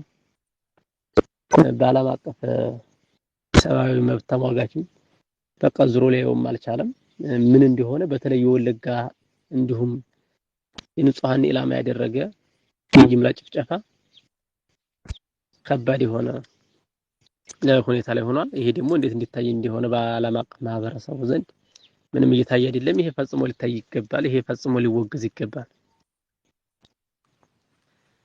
ያው እንግዲህ እኒህ ስዕልና ቪዲዮዎች የሚታዩት በትናንትናው ዕለት የአርሶ አደሮችን መኖሪያ ቤት ያቃጠለበት ሂደት ነው። ይሄ እንደምታዩት ዝም ብለው ምንም ሳያደርጉ በአማራነታቸው ብቻ ቤታቸውና ንብረታቸው እየተዘረፈ ያሉት ማህበረሰቦች ናቸው ማለት ነው። ሲቀጥል ሀብት ንብረታቸው ከብቶቻቸው እንዲሁም ፍየሎች ሁሉንም ቢያንስ ወደ 150 ከብቶችና ወደ 60 ፍየሎችን ዘርፏል። ሲቀጥል አንድ 15 ማህዮችን ማብሮ ነርቶ ወስዷል ማለት ነው የማህበረሰቦችን። ይሄ የሚታየው የማህበረሰቡ ቤት ነው። እንግዲህ ከዚህ በመቀጠል ይሄ በትናንትናው ዕለት የተፈጸመ ነው። በየቀኑ ዛሬም እንግዲህ እንዲሁም በዛሬው ዕለትም ያው አሁንም አርሶ አደሮች ገበሬዎች ላይ ማህበረሰብ ያነጣጠረ አሁንም እሳት ቃጠሎ አለ ማለት ነው። እሱን ደግሞ እንግዲህ ዛሬ ከሰዓት ላይ ማሳውቃችሁ ይሆናል ማለት ነው። እና በዚህ ልክ ነው አሁን መት እያቃጠለና እያወደመ እንዲሁም ማህበረሰቡን እያፈናቀለ ይገኛል ማለት ነው።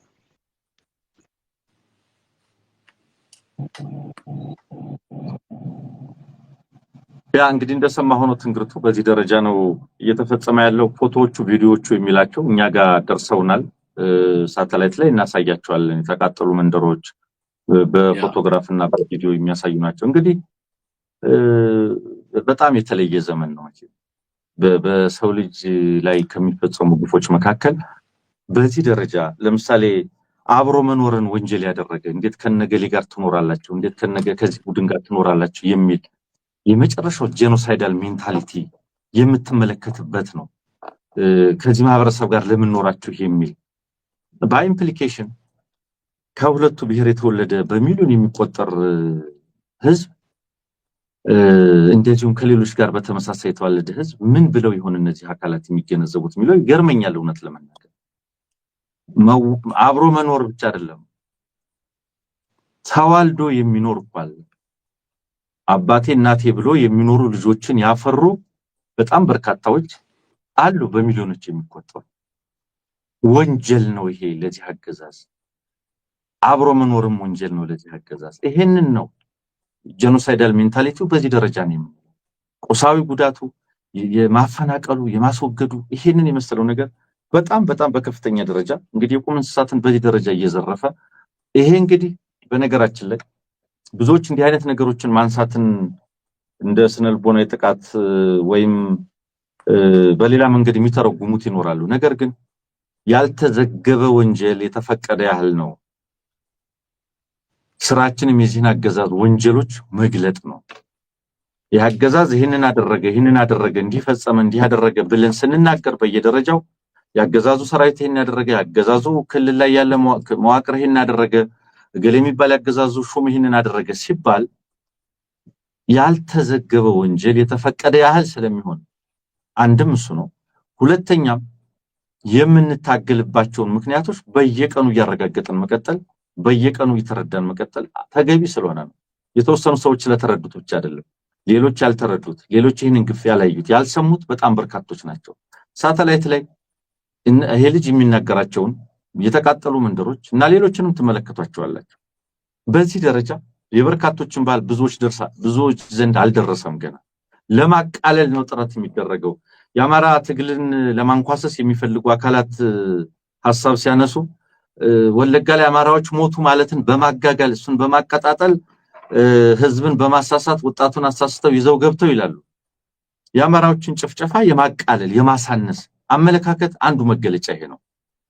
የአማራ ትግል ተገቢ ትግል እንዳልሆነ ለመግለጽ የሚፈልጉት ሰዎች የአማራዎች መፈናቀል፣ መገደል፣ መጨፍጨፍ የዚህ ትግል ምክንያት ሊሆን አይገባም የሚል አመክንዮ የሚያቀርቡ በመሆናቸው ነው። የቶሌን ማሳከር የመሰለ ተጠቅሰው የማያልቁ አካባቢዎች ላይ የተፈጸሙ ጭፍጨፋዎችን በሙሉ በማሳነስ የነሱ ፖለቲካ ከሚበላሽ የአማራው መጨፍጨፍ ተቀባይነት ያገኝ እንቻለው ኮምፕሮማይዝ ይደረግ ብለው የሚያምኑ በጣም በርካቶች ናቸው ያሉት። አንድ ወቅት ይሆን አይደለም፣ ሁልጊዜም እየተፈጸመ ያለ ሁልጊዜም የቀጠለ የጸረ አማራ ጥቃት መኖሩን ሳንታክት እንናገራለን። ያ በየቀኑ እየተፈጸመ ያለ ጥቃት ለምን በየቀኑ ይሄንን አገዛዝ እንደምንታገለው የሚያረጋግጥልን ብቻ ሳይሆን በየቀኑ ትግላችንን ወይም ይሄንን ትግል ወይም የአማራውን ትግል ለማሳነስ የሚሞክሩ አካላትን የሚያጋልጥ በመሆኑ ሁልጊዜም ሊቀርብና ሊነገር ይገባል። በመካድ አንድም በመካድ በመሸፋፈን በማስቀየስ በማሳነስ በማቃለል ነው የአማራውን ጥቃት ችላ ለማለት የሚፈልገው።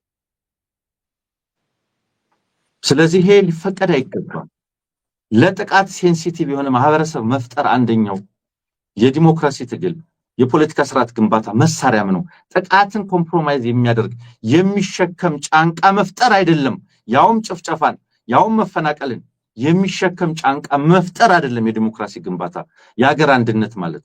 ኢትዮጵያ አንድ የምትሆነው የተጨፈጨፈ ህዝብ መጨፍጨፉን ሲክድ ወይም ሲችል፣ ኢትዮጵያ አንዱን የምትቀጥለው ኢትዮጵያ ጠንካራ የምትሆነው የሚፈናቀል ህዝብ የሚሳደድ ህዝብ ማንነቱ ጠላት ተደርጎ የሚሳደድ ህዝብ የሚፈጅ ህዝብ ያንን ጥቃት ተሸክሞት ዝም ሲል ሲችለው ሲያስተባብለው ሲያሳንሰው ሲያቃልለው ሲሸፋፍነው ለሚመስላቸው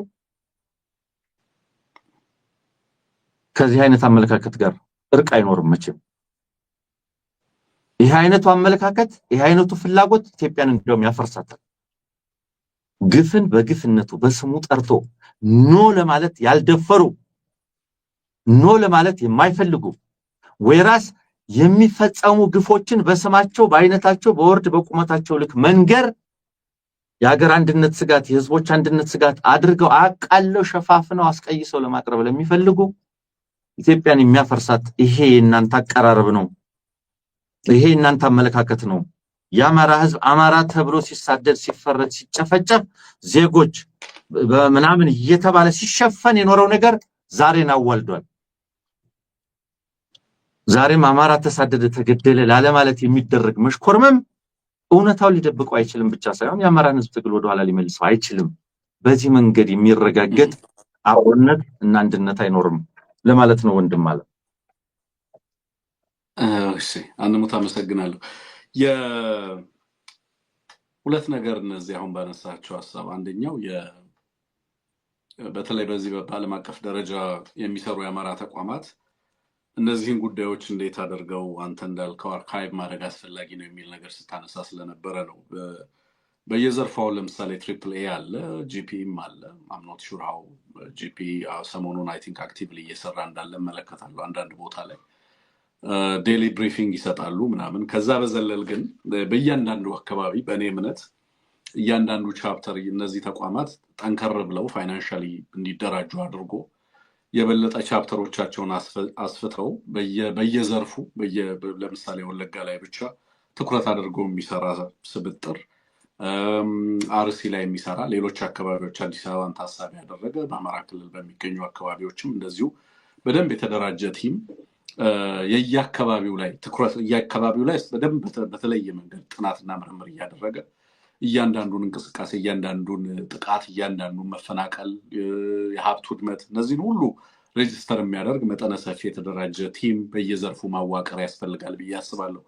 ህግ የተማራቸው የአማራ ተወላጆች በየዘርፉ ቢያንስ በእንደዚህ አይነት ሰብአዊ አቅርቦት በሰብአዊ ላይነትና አድቮኬሲ ላይ የሚሰሩ ተቋማቶች ውስጥ ቮለንቲር ማድረግ ትችላላችሁ። በቀን ወይ በሳምንት 1 ሰዓት ለወገኖቻችሁ ዴዲኬት ብታደርጉ ሰው የምትሆኑ ይመስለኛል። እና ሰው መሆን ህግ መማር ማለት አይደለም። ሰው መሆን የወጣህበትን ማህበረሰብ በአንድም በሌላም መንገድ ማሰብ መጀመር ማለት ነው። የእነሱን ዕጣ ፈንታ መጋራት ማለት ነው። እና ፈሪ ያልሆናችሁ በአማራነታችሁ ምንም አይነት ዋጋ ቢመጣ ለመክፈል የምትፈልጉ ሰዎች ካላችሁ በተለይ እንደዚህ አይነት አካባቢዎች ላይ ቢያንስ የወለጋን ትኩረት ወሬ አንደኛውን አካባቢ ትኩረት አድርጌ በዚህ ረገድ ኮንትሪቢዩት ማድረግ እችላለሁ ብሎ ጥናቶችን ምርምሮችን እየሰሩ በየዘርፉ ይሄንን ነገር በሚገባ ግማሹ እንግዲህ ጆርናሎች መጥተዋል። ጆርናሎቹ ላይ ፐብሊሽ ማድረግ ከፐብሊኬሽን ባለፈ ግን አርካይቭ መደረግ ያለባቸውን ነገሮች በደንብ አድርጎ መሰነድ የተገባ ነው ብዬ ነው ማስበው። ምክንያቱም ፍትህ እንደሚኖር ስለማውቅ ነው ይሄንን የምለው። እያንዳንዷ ዛሬ የምትሆነዋ ነገር ነገ ፍትህ እንደምታገኝ ምንም ጥርጥር ስለሌለኝ እንደምናረጋግጥ ፍትህ እንደሚሰፍን እርግጠኛ ከመሆንባቸው ጉዳዮች አንዱ በህዝባችን ላይ የሚደርሰውን ጥፋት በተመለከተ በዚህ ሂደት ውስጥ ተዋናይ የሆኑ አካላት ሁሉ አንድ ቀን ፍትህ እንደሚያገኙ ህዝባችንን ፍትህ እንደሚያገኝ ምንም ጥርጥር እንደሌለኝ ስለማውቅ ነው። በዚህ ረገድ ላይ ትኩረት ተሰጥቶ ቢሰራ በተለይ ደግሞ እንደው ዝም ብሎ በአጠቃላይ በአማራ ላይ የሚደርሰውን ጥቃት እያሉ ከመጽሐፍ ባሻገር በየአካባቢው የሆነውን ነገር ምንድነው የሚለውን ነገር በጥልቀት ለመረዳት የሚያስችለን ፒክቸር መስጠት አለበት። በየዘርፉ ለምሳሌ ወለጋ ላይ የሚሰራ የተደራጀ ሪገረስ የሆነ ጥናትና ስራዎችን የሚሰራ ቲም መኖር አለበት። ለምሳሌ እኔ በወለጋ ላይ በእያንዳንዱ ወረዳ ላይ ሚኒመም ከ100 ሺህ ያላነሰ የአማራ ህዝብ የተፈናቀለባቸውን ወረዳዎች አውቃለሁ። በጥቂቱ ነው የምለው። በእያንዳንዱ አካባቢ ላይ ያለው መፈናቀል በጣም መጠነ ሰፊ መሆኑን በደንብ መረዳትና በዛ ረገድ ትኩረት ሰጥቶ መስራት ያስፈልጋል። የጥፋቱን ልክ አንሙት ሲያነሳው ነበር። የጥፋቱን ልክ ለእኔ ሜዲቫል ዋር ነው የገጠመን። አሁን በ21ኛው ክፍለ ዘመን የሚደረጉ አይነት ጦርነቶች አይደለም። ኦፍኮርስ አሁን ያሉ ጦርነቶችም የከፋ ውድመት በዓለም ላይ እያስከተሉ እንዳሉ እየተመለከትን ነው። የሰብአዊነትና የሰብአዊነት ድንበር የለም። የምንኖርበት ዓለም እጅግ የግፈኞች እና በግፈኞች የሚዘወር በንጹሃን ላይ በርካታ እልቂትና ውድመት እያስተናገድን ያለንበት የሰብአዊና መልቲላተራል ተቋማት በተለይ በሰብአዊነት ላይ የሚሰሩ ተቋማት ከምንጊዜውም በላይ ድምፃቸው የተመናመነበት ዘመን ላይ ነው የምንገኘው። ጉልበተኞች ብቻ አለን የሚሉበት ዘመን ላይ ነው። ከዚህ አንጻር በሀገሪቱ ውስጥ በተለይ በኢትዮጵያ እየደረሰ ያለውን ጦርነትና የጦርነት አድማስ ስመለከተው ጦርነቱ መጠኑና ጥልቀቱ በጣም ሰፊ ነው እና የጦርነት አይነቱን በጣም ሜዲቫል ነው። ቅድም አንሙት ሲል እንደነበረው መጠነ ሰፊ ውድመት ነው። ለምሳሌ ዛፉም፣ እጽዋቱም፣ እንስሳውም፣ ምርቱም፣ ሰብሉም፣ ጎተራውም፣ ዶሮውም ምኑም የሚታውበት አይደለም። ሁለንተናዊ ጥፋት ነው የሚፈጸመው። ይሄ መሬትን የማጽዳት አይነት ጥፋት የሚሉት አይነት ነው። በጥንት ዘመን ከምናውቃቸው ጦርነቶች የተለየ አይነት ጦርነት አይደለም። ምንድነው ግን የሚነግረን? እነዚህን አይነት ውድመቶች ይሄ አገዛዝ ሲፈጽም በትክክል ይሄ አገዛዝ የምናውቀው አገዛዝ ይሄንን ጥፋት እንደሚፈጽም አስቀድመን ማወቃችን ህዝባችን ይሄንን ትግል እንዲያደርግ ያስገድደው ምክንያት ይሄ አገዛዝ እንደዚህ ነው ብሎ መወሰኑ መፈረጁ። አገዛዙ የሚያደርገው በትክክል ያደርጋል ብሎ የሚጠበቀውን ነው፣ ይፈጽማል ተብሎ የሚታሰበውን ነው እየፈጸመ ያለው።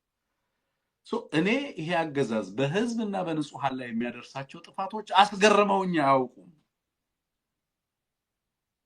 በቃ ያደርጋል የምለውን ነው የሚያደርገው፣ ይፈጽማል የምለውን ነው የሚፈጽመው። ይሄ አገዛዝ ሌላ አሁን ካለው አቅም በላይ ደግሞ ሌላ አቅም ቢያገኝ አንሙት እዚህ ጋር ቁጭ ብለን ለመናገርም እድል አናገኝ። የማጥፋት አቅሙን አሳንሶ ማየት አይገባም በየዕለቱ የምንለው በዚህ ምክንያት ነው። የውድመት መጠኑ የማውደም ፍላጎቱ መጠነ ሰፊ ነው። ግን ምን ይነግረናል? አንድ አገዛዝ በሀገሪቱ ውስጥ የማዕከላዊውን ስልጣን ይዞ በዚህ ደረጃ በሀገር ውስጥ የሚያስተዳድረው ህዝብ ላይ ይህንን ያህል ጥፋት ከፈጸመ ስለዚህ አገዛዝ ጣፈንታ ምን ይነግረናል? በእርግጠኝነት የሚነግረን ሌላ ነገር የለውም። ይህ አገዛዝ እየተሸነፈ ያለ አገዛዝ መሆኑን በግልጽ ያሳየናል። ተሸናፊዎች ብቻ ናቸው እንደዚህ አይነት ውድመት የሚፈጽሙት።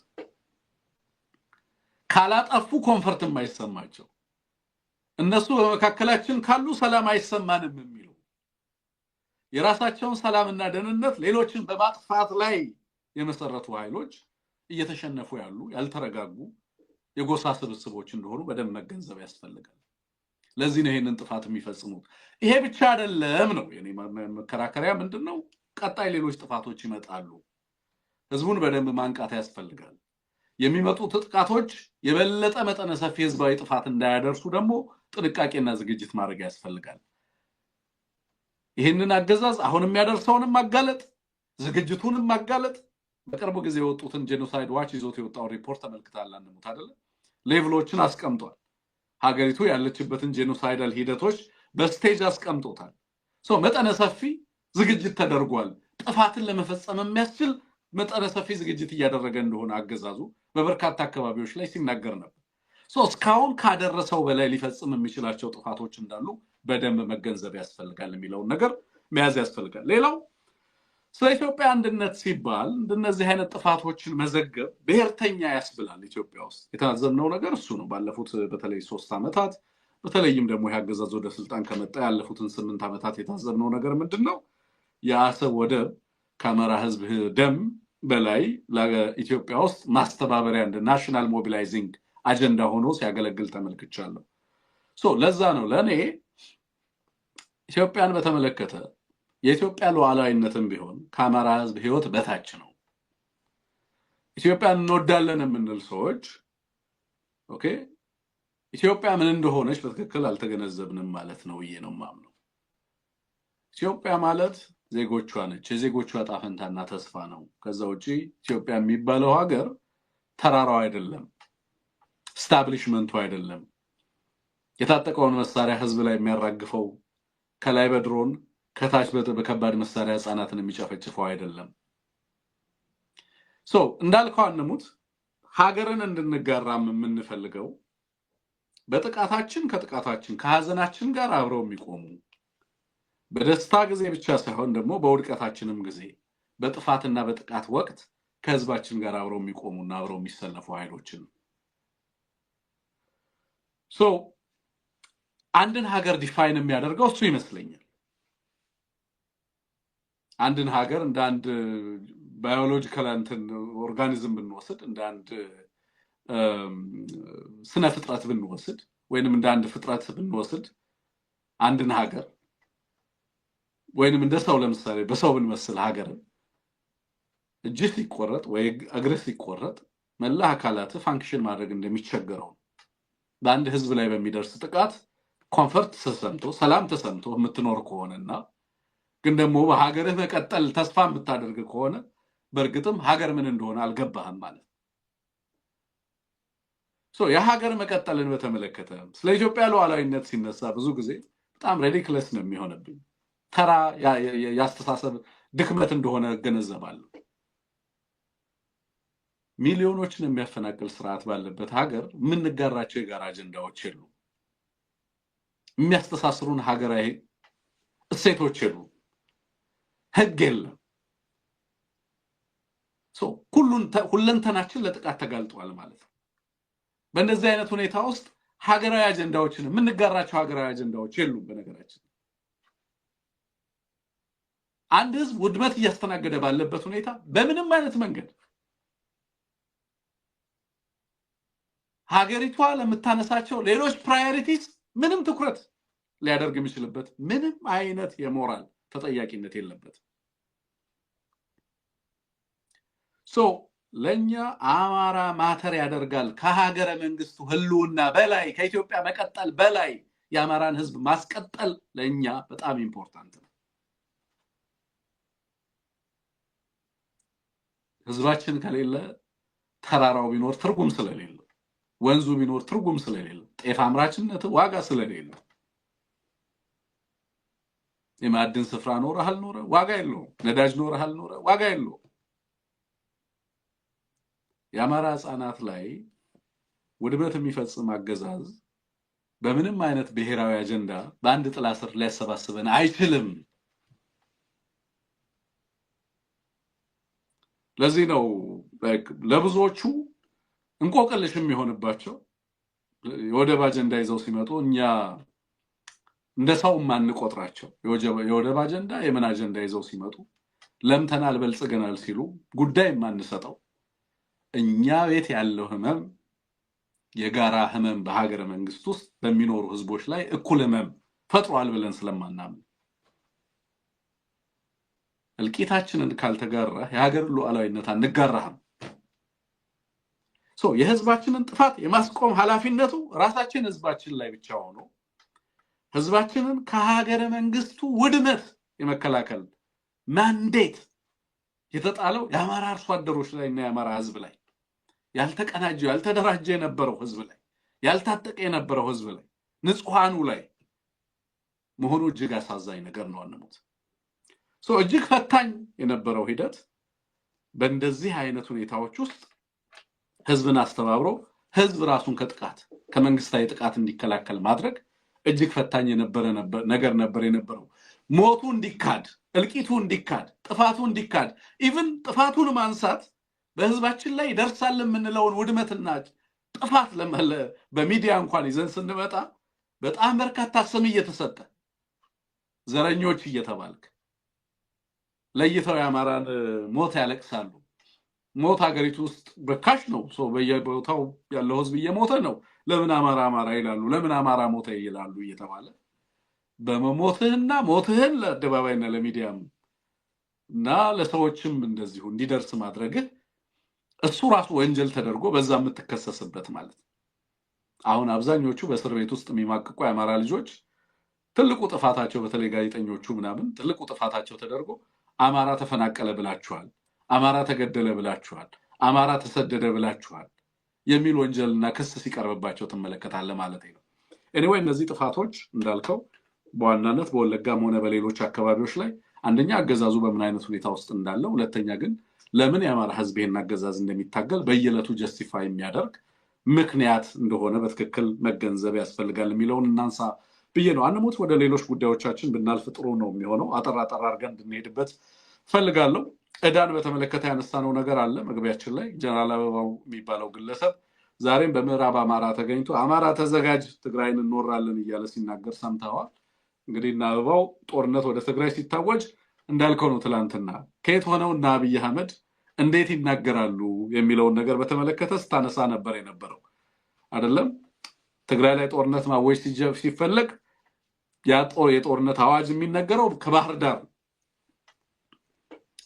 ላይ ሆኖ ያንን መልእክት ያስተላልፋል። አሁንም ትግራይ ላይ ዛቻ ካለ እነ ጀነራል አበባው የሚባሉ ግለሰቦች አሉ ለዚህ ዓላማ የሚያገለግሉ እነሱ ይሄንን መልእክት ልህ ነው ብለው ያንን ዛቻና መልእክት እንዲያስተላልፉ ይደረጋል። አልቲሜትሊ ጦርነቱ የአማራና የትግራይ መልክ እንዲይዝ ይደረጋል ማለት ነው በየዘመኑ። ይሄ ነው የሚፈለገው በዋናነት ይሄ ጦርነት የአማራ ጦርነት ነው ለማለት ጥረት ይደረጋል። ኦፍኮርስ ይሄንን አክሽፈነዋል። አሁን ላይ እንደዛ አይነት ነገር የሚያዝበት እድል እንደሌለ ግልጽ ነው። ግን አሁንም እነዚህ ጀነራሎች እየወጡ ይፎክራሉ። አንሙት ዛሬም ዝግጁ ነን፣ ጦራችን ዝግጁ ነው፣ ባንዳና ባዕዳንን እናጸዳለን ሲል ትሰማዋለህ። ያ ግለሰብ አማራውንም በተመሳሳይ ሲፈርጅና እናጸዳለን ሲል የነበረ ነው። እሱ ግለሰብ መልቲ ፐርፐዝ ነው። በነገራችን ላይ ለእያንዳንዱ ነገር የሚጠቀሙት ኖድ እንደሆነ እናውቃለን እና በዚህ ረገድ ሲያነሳ የነበረውን ነገር ሰምተናል። ከትግራይ ጋር የተያያዙ ነገሮችን አንሙ ትንሽ ሀሳብ ብትሰጥባቸው ደስ ይለኛል። ከዚህ በአገዛዙ እየተሰጡ ያሉ የጦርነት ዝግጅቶችን በተመለከተ ዛሬና ትላንት የሰማናቸው ነገሮች ናቸው። በሌላ በኩል በእነ ደብረጽዮን ያለምንም ቅድመ ሁኔታ ለመነጋገር ዝግጁ ነን የሚል ነገር አንስተዋል።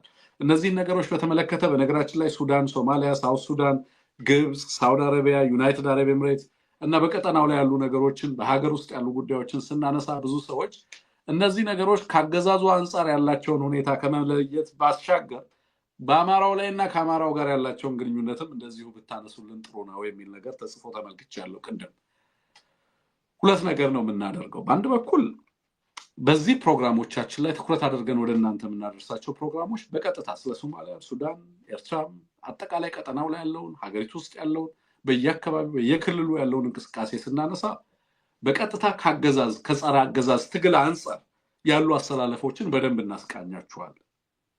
ከዛ ውጭ ግን በተናጠል እነዚህ እያንዳንዱን ዴቨሎፕመንት ከአማራ ጉዳይ አንጻር ደግሞ እንመለከተዋለን።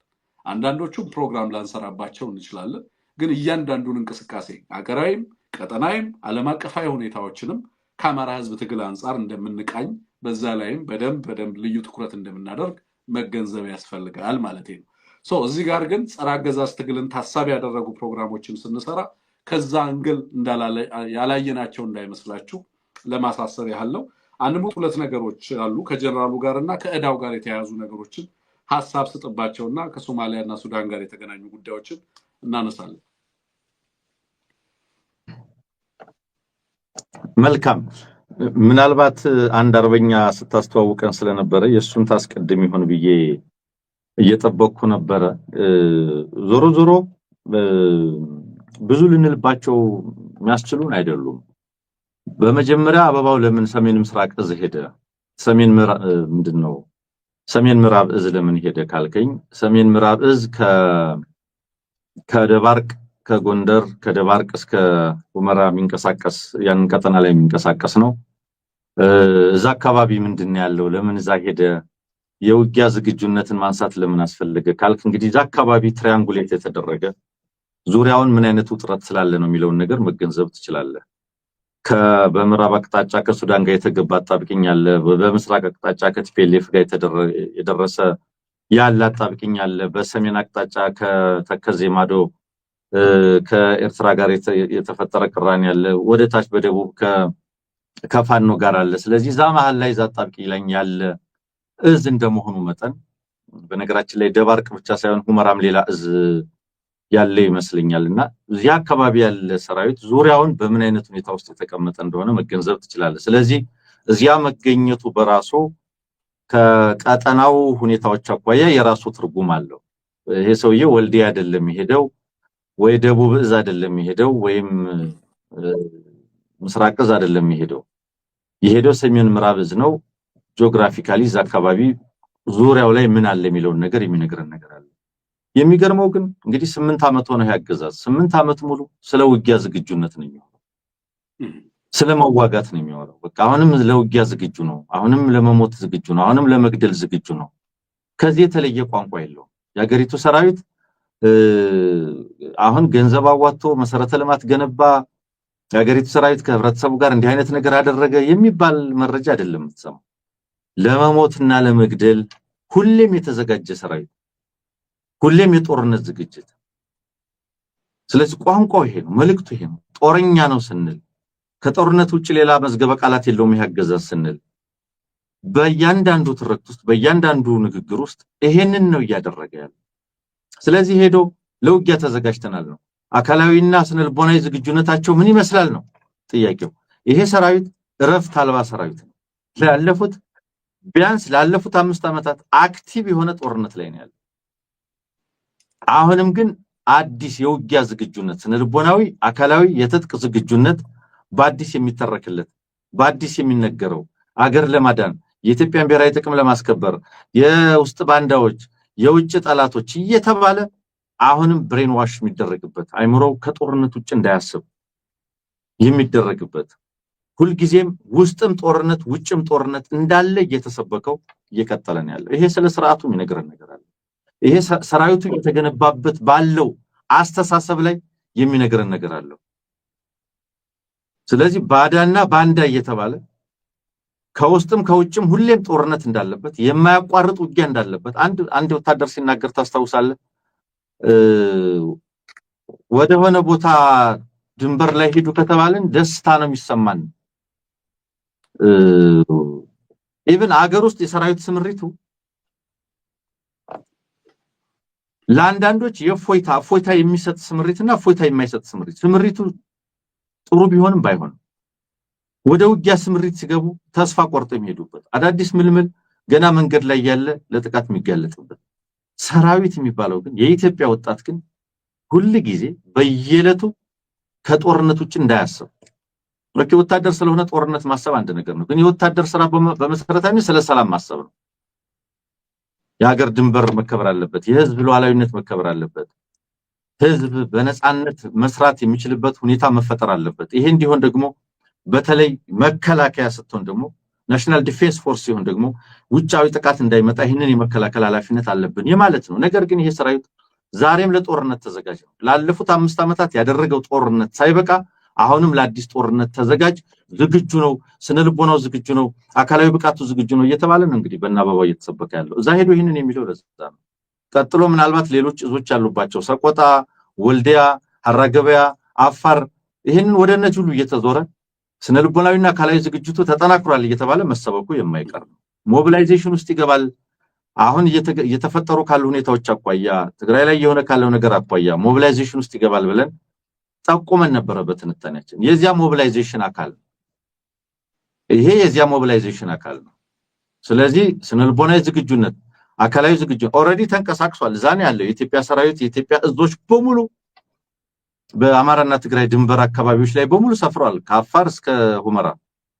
ስለዚህ አሁን ምንድነው የዚህ ሞቢላይዜሽን አካል ሆኖ አካላዊ እና ስነልቦናዊ ዝግጅት የሚለው ነገር ከዛ የሚመነጭ ነው። የሀገሪቱ ዳ የምታውቀው ነው። ይሄ ጦረኛ አመለካከት ባለበት እንዲህ ያለ ጦረኛ አስተሳሰብ ባለበት ሀብት መፍጠር ሳይሆን የተፈጠረን ሀብት ለጦርነት የመዋል ዝግጁነት የሁል ጊዜ የዕለት ተዕለት ተግባር በሆነበት ሁኔታ ውስጥ የኢትዮጵያ ብሔራዊ ዳ የኢትዮጵያ የሀገር ውስጥ ዳ የውጭ ዳ በከፍተኛ ደረጃ ማደጉ የሚታወቅ ነው። ሀገሪቱ ያሳለፈችው ከአሉባት የውጭ ዕዳዎች አኳያ ያሳለፈችበት ጊዜ መበደር ከማይችሉ ሀገራት ዝርዝር ውስጥ የገባችበት ምናልባትም ቋሚ ንብረቷ ተንቀሳቃሽ ንብረቷ ለአበዳሪዎች ሊቀርብ የሚችልበት ባለፈው 3-4 ሳምንትም እንደዚሁ አበዳሪዎች ወደ ክስ ሊሄዱ የሚችሉበትን ነገር ሲያነሱ ሲጥሉ የቆዩበት ይሄ የቀጠለ ነው።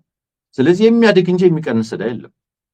ዛሬም ከሀገሪቱ ጂዲፒ ከ40 ምናምን በመቶ ያህሉ በሀገር ውስጥና በውጭ ዕዳ መያዙን የሚያመለክት ዳታን የተመለከተ ነውና ጦረኛነት ባለበት ብሔራዊ ዕዳ የኢኮኖሚ መኮስመን እና የሚመሰለው ነገር የሚጠበቅ ነው። አገዛዙ ግን መጽናኛ ያጣ ኢትዮጵያ ታምርት ይላል። ሰራዊት ሲያመርት እየዋለ ኢትዮጵያ ታምርት ኢትዮጵያ እያመረተች ነውና የኢንዱስትሪ ውጤቶችን እንጎብኝ ብሎ ኤግዚቢሽን ብሎ ሌላ ድራማ ይሰራል።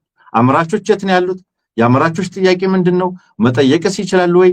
መደመጥ ይችላሉ ወይ? ለመሆኑ ማምረት የሚችሉባቸው መሰረታዊ ግብአቶችን የውጭ ምንዛሬ ማግኘት ይችላሉ ወይ? በሙስና በበሰበሰ አገዛዝ ውስጥ እነዚህ አይነት ጉዳዮች ለነፃ ውይይት የሚቀርቡም አይደሉም። በዚህ ዘርፍ ውስጥ ያሉ አካላትም ይሄ ሊናገሩ የሚችሉ አይደሉም። ስለዚህ ለ24 ሰዓት ለጦርነት ሰራዊት ሞቢላይዝ እያደረገ ጦር መሳሪያ እየሸመተ እየተበደረ ይሄን ሁሉ እየለመነም ጭምር እየለመነም ባርተር እያደረገም ጭምር ጦርነትንና ጦር መሳሪያን ዋነኛው የሥርዓቱ ህልውና አካል ያደረገ አካል ስለ ኢትዮጵያ እንዴት እንደምታመርት ስለ ኢትዮጵያ አምራችነት ምናምን ሊያወራን ይፈልጋል። የሀገሪቱ ኢንዱስትሪ ፓርኮች ምን ላይ ናቸው? እንደው ከአዲስ አበባ ናዝሬት የሚንቀሳቀሰው ግራና ቀኝ የሚያውቃቸው ኢንዱስትሪዎች ምን ላይ ናቸው ያሉት? ብዙዎች ያውቁታል። ግራና ቀኝ የነበሩ ኢንዱስትሪዎች በምን ደረጃ ነው ያሉት? ምን እየተመረተ ነው ያለው? አምራቾች ምን ላይ ነው ያላችሁት? ሁሉም አምራቾች ያውቁታል በምን ደረጃ እንዳሉ። ኧረ ተወን እስቲ ነው የሚባለው። አሁን ውስጡ ለቄስ ነው የሚባለው አይደል? በእኛ አማርኛ ውስጡ ለቄስ ይባላል። ስለዚህ ሰው መናገር መተንፈስ በማይችልበት ሁኔታ ውስጥ ያለበት ሀገር ላይ በአምራችነት በጣም ቡም ያደረገ ያለ ኢኮኖሚና አገር አድርጎ ሲያቀርበው ይውላል። በየቀኑ ያገዛዝ የሚያመርተው ወታደር ነው። በየቀኑ ያገዛዝ የሚያደርገው መግደልና መሞት ነው። በመሰረታዊነት ሁለቱ ጉዳዮች ከዚህ አኳያ የሚታዩ ናቸው። በተለያየ ጊዜ ብዙ ያልንባቸው ስለሆኑ ከዚህ በላይ ብዙ ልልባቸው አልችልም ወንድም። ያ እንዳልከው ነው። አጠቃላይ ሁሉ ነገር የጦርነት ፖለቲካል ኢኮኖሚ ስለሆነ ኤቭሪቲንግ የሚታየው ከጦርነት አንጻር ነው። የዕዳውም ጉዳይ ከዚሁ ጋር የተገናኘ ነው። በቀጥታ የጦርነት ፖለቲካ ኢኮኖሚው አካል ነው። አገሪቱ ያለችበትም የዕዳ መጠን አጠቃላይ የመንግስት ልማት ድርጅቶች የሀገር ውስጥ ዕዳ ካለባቸው ከፍተኛ ዕዳ ካለባቸው እንግዲህ የመንግስት ልማት ድርጅቶች የሚባሉ ናቸው። እነዛ ተቋማት እንደምታውቀው ወደ 41 የሚጠጉ ናቸው። በጣም ከፍተኛ ዕዳ ውስጥ የተዘፈቁ ናቸው አብዛኞቹ። የመንግስት ልማት ድርጅቶች የሚባሉት በጊዜ ሂደት ምናልባትም እነዚህን ድርጅቶች ምናልባትም በዕዳ ከተዘፈቁ በኋላ እያንዳንዳቸው የሚሸጡበት ሁኔታ ሊኖር እንደሚችል ያው መገመት ትችላለህ። አጠቃላይ እየመጣ ያለውን የአጠቃላይ ፖለቲካዊና ኢኮኖሚያዊ አውድ በደንብ መገንዘብ ስለሚቻል ማለት ነው።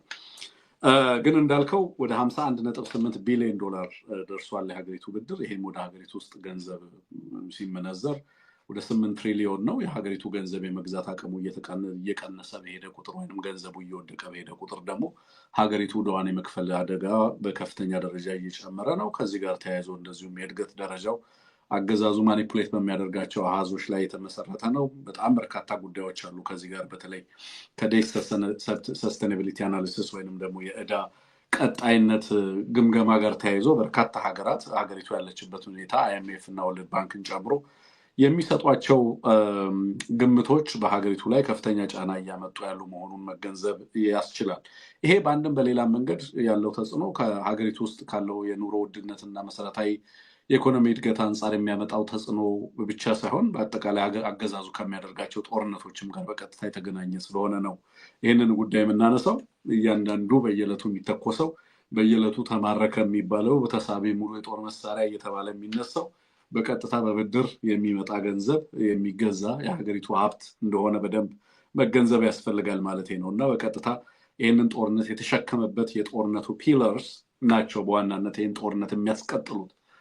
it is not only የስቴቱ ጦርነት የማድረግ ካፓሲቲ ወይንም ደግሞ ቅድም ሳነሳ እንደነበረው የአገዛዙ ጦርነት የማድረግ አቅሙ ወታደር ላይ ብቻ የተንጠለጠለ አይደለም። አጠቃላይ ኢኮኖሚው የሚያደርጋቸው ነገሮች ሁሉ ጦርነትን የማድረግ አቅም ናቸው። በነገራችን ላይ በአንድም በሌላም መንገድ ኢንክሉዲንግ ዲፕሎማሲው፣ ከውጭ የሚገኘው ገንዘብ፣ እርዳታ፣ ድጋፍ አጠቃላይ ጦርነትን ማድረጊያና ማሳለጫ ኢንስትሩመንቶች እንደሆኑ በደንብ መገንዘብ ያስፈልጋል። ስትዋጋ ወይንም ደግሞ ከዚህ አገዛዝ ጋር ትግል የሚያደርግ የትኛውም ኃይል ኖቶሊ አገዛዙን በቀጥታ ጦርነት የማድረግ አቅም ብቻ ሳይሆን የአገዛዙን የማምረትም አቅም ታሳቢ ያደረገ እንቅስቃሴና ትግል ማድረግ ይኖርበታል ብዬ ነው የማስበው። ህዝብን ለማጥቃት የሚውሉ እያንዳንዱን የማጥቂያ ኢንስትሩመንት ለይቶ በዛ ልክ መታገል የተገባ ነው ብዬ ነው የማስበው። በዓለም አቀፉ ማህበረሰብ ላይ እርዳታ በዳሪዎች ላይ መደረግ ያለበት ጫናም ለዚህ ነው አስፈላጊ የሚሆነው። አንሙት በዋናነት የሚመጡ እርዳታዎችና ድጋፎችን በቀጥታ ያገዛዙን የመዋጋት አቅም ከማሳደግ አንጻር እንጂ የኢትዮጵያ ህዝብ ላይ እየደረሰ ያለውን የሰብአዊ ድጋፍ አቅርቦት መስተጓጎል በአንድም በሌላ መንገድ የሚቀርፉ እንዳልሆኑ ስንመለከት ስለከረን ማለት ነው። ለዛ ነው ይሄንን ያነሳ ነው። አበባውን በተመለከተ ባነሳው ጉዳይ ላይ ሙሉ ሀሳብ መስጠት አልችልም። ሌላው እንግዲህ ከዛሬ ስንሰማ የነበረው ከሱዳን ጋር የተገናኘ ጉዳይ ነው። ሱዳንን በተመለከተ ያለው ነገር ምንድን ነው? ዛሬ አንሙት ተመሳሳይ ድሮኖች፣ ዛሬም የድሮን ጥቃቶች ወደ ሱዳን የተቃጡ እንደነበሩ ሰምተናል። የሱዳን ኒውስ ኤጀንሲ በቀጥታ የኢትዮጵያ የተቃጣብኝን የድሮን ጥቃት ማምከን ችያለሁ የሚል እንደውም የድሮን ፉቴጆችንም ጭምር የተመቱ ድሮኖችን ፉቴጆች ለቋል። ድሮኑ በቀጥታ ከኢትዮጵያ የተነሳ ድሮን ነው የሚል ነው። የሱዳን ኒውስ ኤጀንሲ ነው እሱን ምስል ያጋራው። ቪዲዮንም ተመልክተነዋል። በቀጥታ የድሮን ጥቃት ከተንዝሮብኛል ከኢትዮጵያ የሚል ነው። ከዚህ ጋር ተያይዞ በኢትዮጵያ በጣም ስትራቴጂክ በሚባሉ አካባቢዎች ላይ ቅድም ስታነሳቸው የነበሩትን አካባቢዎች ምዕራብ አማራን ጨምሮ በሌሎችም አካባቢዎች ላይ እስከ ቤኒሻንጉል ጉሙዝ ድረስ ከፍተኛ የሆነ ውጥረት ያለ መሆኑን ተመልክተናል። ዛሬም በአንዳንድ አካባቢዎች ላይ እንደዚሁ የታጠቁ ኃይሎች መጠነ ሰፊ እንቅስቃሴ አድርገዋል። በአገዛዙ ኃይል ላይ እንደዚሁ ጥቃት መሰንዘሩን ሰምተናል። ቀጠናው በከፍተኛ ደረጃ ውጥረት ውስጥ እየገባን አንሙት ያለው ዲስካሌት የማድረግ አይነት ቴንደንሲዎች የሉም። ትላንትና በአገዛዙ አንዳንድ የወጡ ሪፖርቶችን ስንመለከት ነበር። ከኢትዮጵያ ተነስተዋል፣ ከባህር ዳር ተነስተዋል ድሮኖቹ የሚለውን በተመለከተ ማስተባበያ ነገር እንግዲህ የኢትዮጵያ መንግስት ያወጣውን ምላሽ አይተዋል። ስቴትመንቱን ኦፊሻል ስቴትመንቱ እሱን ስንመለከት በጣም የሚያሳፍር ነገር ነው ያወጡት። የሱዳን መንግስትን ውንጀላ በተመለከተ በሀገሪቱ መንግስት የተሰጠው ምላሽ ኢትዮጵያን የማይመጥን በአጠቃላይ ሀገሪቱ ውስጥ ያለውን አገዛዝ በተመለከተ እና አገዛዙን ነባራዊ ሁኔታ ለመሸፈን እንኳን ምንም ጥረት ያልተደረገበት እንደሆነ ተመልክተናል። ከዛ በኋላ የወጡ ሪፖርቶችንም እንደዚሁ ስንመለከት ነበር። እሱም በተመለከተ ለማስተባበል የሄዱበት ርቀት አለ። ድሮኖቹ ከዛ የተነሱ አይደሉም። ራሱ አርኤስኤፍ ያለው የድሮን ካፓቢሊቲ ካርቱምን ለማጥቃት የሚያበቃ መሆኑን የሚገልጹ ነገሮችን ሲያነሱ ነበረ በአንዳንድ ቦታ ላይ ማለት ነው። ዛሬ ሱዳን መንግስት የማያወላውል ኤቪደንሶችን ይዣለው፣ ዛሬ ድሮኖቹ ከኢትዮጵያ እንደሚነሱ የሚያሳይ መረጃዎች አሉኝ የሚል መግለጫም አውጥቷል። ከዛም ባሻገር ደግሞ በቀጥታ ከኢትዮጵያ ተነስቶ ወደ ሱዳን ግዛት አልፎ ጥቃት ሊሰነዝር የነበረ ድሮንን መምታትና ማምከን ችያለሁ የሚል መግለጫ ያወጣበት ሁኔታ አለ። እነዚህ ነገሮች ምንድን ነው የሚያሳዩት? መቀዛቀዝን አይደለም የሚያሳዩት። ቅድም አንተም እንዳልከው ጀነራል አበባውን ጨምሮ እዛ አካባቢ ላይ የሚደረጉ እንቅስቃሴዎችም ሆነ በታጠቁ ኃይሎች የሚደረጉ እንቅስቃሴዎችን ስትመለከት በቀጥታ ስካሌት እያደረገ ትናንት ከነበረበት ሂደት ዛሬ እየተባባሰ እየመጣ እንዳለ በግልጽ ማሳየት የሚቻልበት ሁኔታ ነው ያለው። ከዛ ውጪ ዛሬ የሰማነው መረጃ ምንድን ነው? ሳውዲ፣ ግብፅ፣ ሶማሊያ እንግዲህ ሶማሊያ እና ሱዳን ወታደራዊ ትብብር አድርገዋል፣ ኤርትራን ጨምሮ አንሙት። ዛሬ ደግሞ በሳውዲ በግብፅ እና በሶማሊያ መካከል ያሉ ወታደራዊ ትብብሮች መጠናቀቃቸውን የሚገልጹ መረጃዎችን ተመልክቻለሁ። ከዛ ውጭ ቀደም ስል እንደነበረው አብዲሰላም አብዲ አሊ የሚባለው የሶማሊያ የውጭ ጉዳይ ሚኒስትር እና ሙሐመድ ሳላህ ሐሰን ቄስታል የተባለው ቄስታል ነው የሚሉት የግብፅ አምባሳደር በሶማሊያ እንደዚሁ ዛሬ ቆይታ አድርገዋል። የሶማሊያ ጀነራሎችም በተመሳሳይ ቱርክ ነው የሚገኙት። ይሄ አህመድ ሙአሊም ፊቂ የሚባለው እና ሃሉክ ኦርጋን የሚባለው የዲፌንስ ኢንዱስትሪ ኤጀንሲ በተለይ የቱርክ እነሱም እንደዚሁ በወታደራዊ ስምምነቶች በተለይ ሶማሊያን የአየር እና የምድር ደህንነት በተመለከተ መጠነ ሰፊ ውይይት እያደረጉ ነው ያሉት። ውይይት ብቻ ሳይሆን ኤም48 እና ኤም60 የሚባሉ የአየር መከላከያ እና መቃወሚያ መሳሪያዎችን ሶማሊያ ላይ ለማምጣት መጠነ ሰፊ ጥረቶች ሲደረጉ ትመለከታለን። ሚሊታራይዝ እየተደረገ ነው አንሙት። ቅድም ለምሳሌ ደቡብ ሱዳንን በተመለከተም አንስቼልሃለሁ። ደቡብ ሱዳን ጀነራል ፖል ናንግን አንስታ ሌላ ጀነራል ሳንቲኖ ዴንግዎል የሚባለውን ጀነራል ለመተካት ተገዳለች። ሚኒስትሮቿን ጭምር እያነሳች ነው። ሰሞኑን እንደምትመለከተው ሳውት ሱዳን ቀውሱ ሙሉ ቀጠናውን እያተራመሰው እንዳለ ትመለከታለህ። በነገራችን ላይ በእነዚህ ቀውሶች ሁሉ ሳልቫኪር አዲስ አበባ እንደነበረ ታስታውሳል። እነዚህ ከሱዳን አብዛኞቹ ለምሳሌ ህዝቦቻቸው ላይ ጦርነት የከፈቱ መንግስታትን ስትመለከት እነዚህ መንግስታት በቀጥታ በአንድም በሌላ መንገድ ከአብይ አህመድ እና ከዩናይትድ አረብ ኤሚሬትስ ጋር የሚሰሩ ናቸው።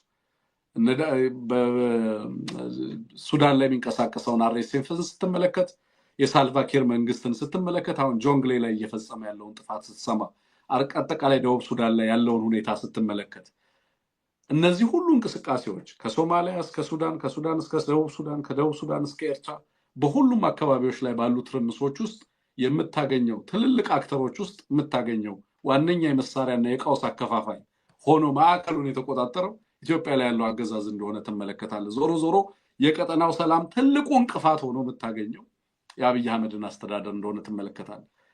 በኢትዮጵያ ህዝቦችም ላይ ሰላም እንዳይኖረው የኢትዮጵያ ህዝብ በኢትዮጵያ ህዝብ ላይ ከፍተኛ ጦርነትም አውጇል። በቀጠናው ላይ ባሉ ህዝቦችም ላይ ከፍተኛ ጥፋትን አውጇል። በጣም ጥቂት ሀገራት ናቸው አንሙት ከዚህ ጥፋት ራሳቸውን የሚሆን ለማድረግ እየሞከሩ ያሉት። ሞስት ፕሮባብሊ ኤርትራ ውስጥ ነው እንደዚህ አይነት ነገር የማትሰማው። ከዛ ውጪ ይሄ አገዛዝ መግባት በቻለባቸው አካባቢዎች ሁሉ ከሱ ጋር ግንኙነት አላቸው ከሚባሉ ሀገራት ጋር ሁሉ ግንኙነቱን ኢሚዲየትሊ ወደ ጦርነት ሁኔታ ውስጥ በመቀየር በዋናነት በሀገሪቱ ውስጥ ባለው በማዕከላዊ መንግስት ላይ የታጠቁ ክልሎችን ወይንም ኃይሎችን በማነሳሳት በሀገራቶች ውስጥ ቀውስ እንዲነሳ ሲያደርግ ትመለከታለህ። ነን ስቴት አክተር ነው የሚመስልህ። የሚሰራቸውን ስራዎች ስትመለከት ኢትዮጵያን የሚያክል ሀገር ኃላፊነት በተሞላው መንገድ አክት ማድረግ የሚገባት ሀገር ሳትሆን እንደ ሮግ ስቴት አክት እንድታደርግ ሀገሪቱ በማድረግ የቀጠናው ትርምስና የቀጠናው ቀውስ አከፋፋይ ሆኖ በተቀጥታ ትመለከታለህ። በአንጻሩ ሌሎች ሀገራት ኢንሰርክልመንትን እያጠናከሩ ሲሄዱ ደግሞ ትመለከታለህ። ወታደራዊ ስምምነቶች እየተደረጉ ትመለከታለህ። አሁን ሳውዲ፣ ግብፅና ሶማሊያን የሚያስተሳስር ወታደራዊ ስምምነት ለምን መጣ? ለምሳሌ ይሄንን ስምምነት እንድታደርግ ሳውዲን የገፋፋት ምንድን ነው?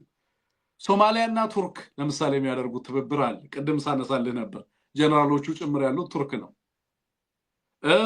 ሳውዲና ሶማሊያ፣ ኤርትራና ሶማሊያ፣ ሱዳንና ሶማሊያ፣ ጅቡቲና ሶማሊያ እንደዚህ አይነት ትብብሮችን ሲያደርጉ ትመለከታለህ። ምንድነው ሬሊ የሆነ ያለው አካባቢው ላይ? ይሄ አገዛዝ እንዴት ነው በዚህ ደረጃ ስኬታማ የሆነ ኢትዮጵያን በዚህ ደረጃ በጠላት እንድትከበብ እያደረገ ያለው? በዚህ ደረጃ ስኬታማ የሆነው ሁሉንም ወደ ጠላትነት በመቀየር ረገድ ማለት ነው። ኦፍኮርስ ስኬት ከተባለ ማለት ነው ምልህ እኔ ፕላን አድርገህ ካልሰራህ በስተቀር ሁሉንም ወደ ጠላትነት እቀይራለሁ ብለህ ይሄንንም በመንግስታዊ ስትራቴጂክ ግብ አድርገህ ካልሰራህበት በስተቀር በዚህ ደረጃ ሁሉንም ወደ ጠላት የመቀየር ስኬት የተጎናጸፈ አገዛዝ አለ ወይ? ውስጥ ሁሉም የህብረተሰብ ክፍል እንዲነሳበት የሆነ አገዛዝ፣ በውጭ ሁሉም የጎረቤት ሀገራት እንዲነሱበት ያደረገ አገዛዝ፣ ሊትራሊ ከእያንዳንዱ ኃይል ጋር እንደዚህ አይነት ትርምስ ውስጥ የገባ አገዛዝ ሆኖ ትመለከተዋል። እነዚህም ፒክቸሮች አንድ ላይ ኮኔክት እንድታደርግና እንደው የተወሰነ ነገር ብትለን ብዬ ነው አንሙት እንደመውጫ። መልካም። እኔ እናንተ ዙሪያውን ወደ ግጭት ገባ፣ ዙሪያውን ወደ ቅራኔ ገባ፣ በጠላት የመከበብ ስነልቦና ተመለሰ ብንልም አገዛዙ ግን እኔ 8 ዓመት ሙሉ አብይ አህመድ ጠቅላይ ሚኒስትር ከሆነ ጊዜ ጀምሮ ኢትዮጵያ ከየትኛውም ጎረቤት ሀገር ጋር አልተዋጋችም። ከኔ በፊት የነበሩ መንግስታት በሙሉ ወደ ስልጣን እንደመጡ ከጎረቤት ሀገር ጋር ተዋግተዋል። መለስ ከኤርትራ ጋር፣ ምናምን ከሱዳን ጋር፣ መንግስቱ ከሶማሊያ ጋር፣ ከሁሉም ጋር ዙሪያቸውን ተዋግተዋል። እኔ ግን ምንም አልተዋጋሁም ነው የሚለው አገዛዙ። ሁለት ጭብጦች አንስተናል። እንደዚህ ስለሚል የከፋ ነገር ውስጥ ከተሃታልችን ሀገር ብትለው እሱን ለመቀበል የተዘጋጀ አይደለም። ከምንም ነገር በላይ አንድ የሩል ኦፍ ኢንጌጅመንት አንድ የቀጠናው መንግስታት ሀገራት አንድ ፖሊሲ ተግባራዊ የሆነ ነው አፍጥጦ አግጥጦ የመጣ የውክልና ጦርነት ፉክክር ወይም የፕሮክሲ ኮምፒቲሽን ዋነኛው የዚህ ቀጠና መንግስታት ሩል ኦፍ ኢንጌጅመንት ዋነኛው ገዢ መሳሪያ ሆኗል። የብልጽግና አገዛዝ ደግሞ የአብይ አገዛዝ ደግሞ በዚህ ላይ በውጭ ብቻ አይደለም ፕሮክሲ የሚጠቀመው በአገር ውስጥ ሁሉ ነው። ለትግራይ አንዳንድ እንደውም ልሂቃን ፒፒ የሚለውን ፕሮክሲ ፕሬዠር የሚል ስያሜ እየተጠቀሙለት ነው። የፕሮክሲ ፕሬዠር ዋነኛ ማከፋፈያ ሆኖ በቀጠናው ላይ ፒፒ የሚለውን ስያሜውን ራሱ ፕሮስፔሪቲ ፓርቲ ፕሮክሲ ፕሬዠር ወደሚል ቀይረውታል። ስመለከት አየህ አገር ውስጥም እንደዛው እያደረገ ነው። ደጋግመን ጠቅሰናል እኮ ለትግራይ ታጣቂ ያደራጃል፣ ለወለጋ ታጣቂ ያደራጃል ሸኔ ብሎ ለአማራ ታጣቂ ለማደራጀት ላይ ታቻለ። ይሄንን በአገር ውስጥም የሚከተለው ፖሊሲ ነው፣ በውጭም እንደዛው ነው። ስለዚህ ይሄ የውክልና ጦርነት ፉክክር ቅድም ያነሳው ዴስካሌሽን ያለው ወይስ ኤስካሌሽን ያለው እንዲባባስ የሚያደርግ ነው ወይስ እንዲቀንስ እንዲለሳለስ የሚያደርግ ነው? የውክልና ጦርነት ፉክክሩ በቀጠለበት ሁኔታ መባባስ እንጂ መቀዛቀዝ መለሳለስ የሚባል ነገር አይኖርም። ከሶማሊያ ጋር ያለው ነገር እኮ ተለሳለሰ ሳይሆን ተለሳለሰ የምንለው እኮ አይደለም። በየክልል ግዛቶቹ ገብቶ ሲያወካን የከረሙ እንደምታውቀው ከአቅም ማነስ እጃንሶት እንጂ ማድረግ የሚፈልገው ነገር ሁሉ ለማድረግ ላይታች ሲል ነበር። ቅራኔው ተፈታ አልተፈታም፣ መተማመን ተፈጠረ አልተፈጠረም፣ አንደኛው ሀገር ሌላኛውን ሀገር ላለመጉዳት ትረስት ቢልድ አድርጓል፣ መተማመን ፈጥሯል አልፈጠረም። አቅም ስላነሰው ግን ያ የቅራኔ ትርክቱ ወይም የቅራኔ ሰጣ ገባው ዝም ብሏል። ሱዳንን በተመለከተ ስታነሳ ነበር። ምንድነው የሆነው ሱዳን ላይ እንዴት እየጨመረ እንደመጣ ነገሩን እንደው ትንሽ ሰመሪ ለማድረግ ፈልጌ ነው። ይህ አገዛዝ በሱዳን የውስጥ ግጭት ውስጥ ገለልተኛ ሆኖ ሁለቱን አካላት ሊያገናኝ ሊያነጋግር በሚችል መንገድና እምነት ሊፈጠር በሚችል መንገድ አይደለም አፕሮች ያደረገው። እሱ ከወሰደ ውክልና የሚነሳ ወገንተኝነት በማራመዱ ግራና ቀኝ በቆሙ የሱዳን ኃይሎች መካከል እንዳንድ አስታራቂ እህት ሀገር ወንድም ሀገር ጎረቤት ሀገር ሳይሆን እንደ ወገንተኛ ባላንጣ እንዲታይ ተደርጓል። ለምን? ወታደራዊ አመራር በመስጠት ተሳትፏል። ከአርኤስኤፍ ጋር በመሰለፍ የኤምሬቶችን ውክልና በመውሰድ ወታደራዊ አመራር በመስጠት ስልጠና በመስጠት የመሳሪያ አቅርቦትና ማስተላለፍ ላይ በመሳተፍ አልፎ ተርፎ በውጊያ ሰራዊት አስተማርቶ በውጊያም በመሳተፍ ተሳትፎ አድርጓል። ኩምሩክ ቀጠና ላይ ይሄንን ውጊያ አድርጓል ሰራዊት አስተማርቶ። ይሄ ቀላል ነገር አይደለም። በውጊያም በሎጂስቲክስ አቅርቦትም በወታደራዊ አመራር ሰጭነትም በስልጠና ሰጭነትም መሳተፍ ቀላል ነገር አይደለም። ይሄን ተከትሎ ሱዳን ተደጋጋሚ ቅሬታዎች የትናንትና አይደለም ቅሬታው ከሱዳን ሲቀርብ የነበረው ከኢትዮጵያ መሬት እየተጠቃን ነው የሚለው ነገር በተደጋጋሚ ሲቀርብ የነበረ ነው። አሁን ደግሞ ምንድነው እየሆነ ያለው? በተለይ አርኤስኤፍ የሚባለው በአብይ አህመድና በኤሚሬቶች የሚደገፈው ኃይል አሁን ጦርነቱ ራሱ አይነቱ ከባህር ዳር ለምን ተነሳ? ለምሳሌ አርኤስኤፍ ዛሬ ፖርት ሱዳን ላይ የድሮን ድብደባ አድርጓል። ካርቱም ላይ ድብደባ ተደርጓል። ከኢትዮጵያ የሚነሳ ድሮን ጥቃት ፈጽሟል። እንዲህ ያለ የጦርነት ቅርጽ ለምንድን ነው የያዘው? ምክንያቱም አርኤስኤፍ አብዛኞቹን ይዘታዎችን እያጣ ነው። ፖርት ሱዳን ላይ በስደት የነበረው የአልቡርሃን መንግስት ካርቱም ተመልሷል ብቻ ሳይሆን ወደ ምዕራብ የሀገሪቱ አቅጣጫዎች አድቫንስ እያደረገ ነው ያለው ውጊያው። ሰሜን ኮርዶፋንን ሉዝ ሊያደርግ ጥቂት ነው የቀረው አርኤስኤፍ። በምዕራብ አቅጣጫ ባለፈው ስናነሳ የነበረው ዋነኛ ምሽጎቹና መጠለያዎቹ የነበሩ አካባቢዎች ሳይቀር የጥቃት ማዕከል ሆነውበታል።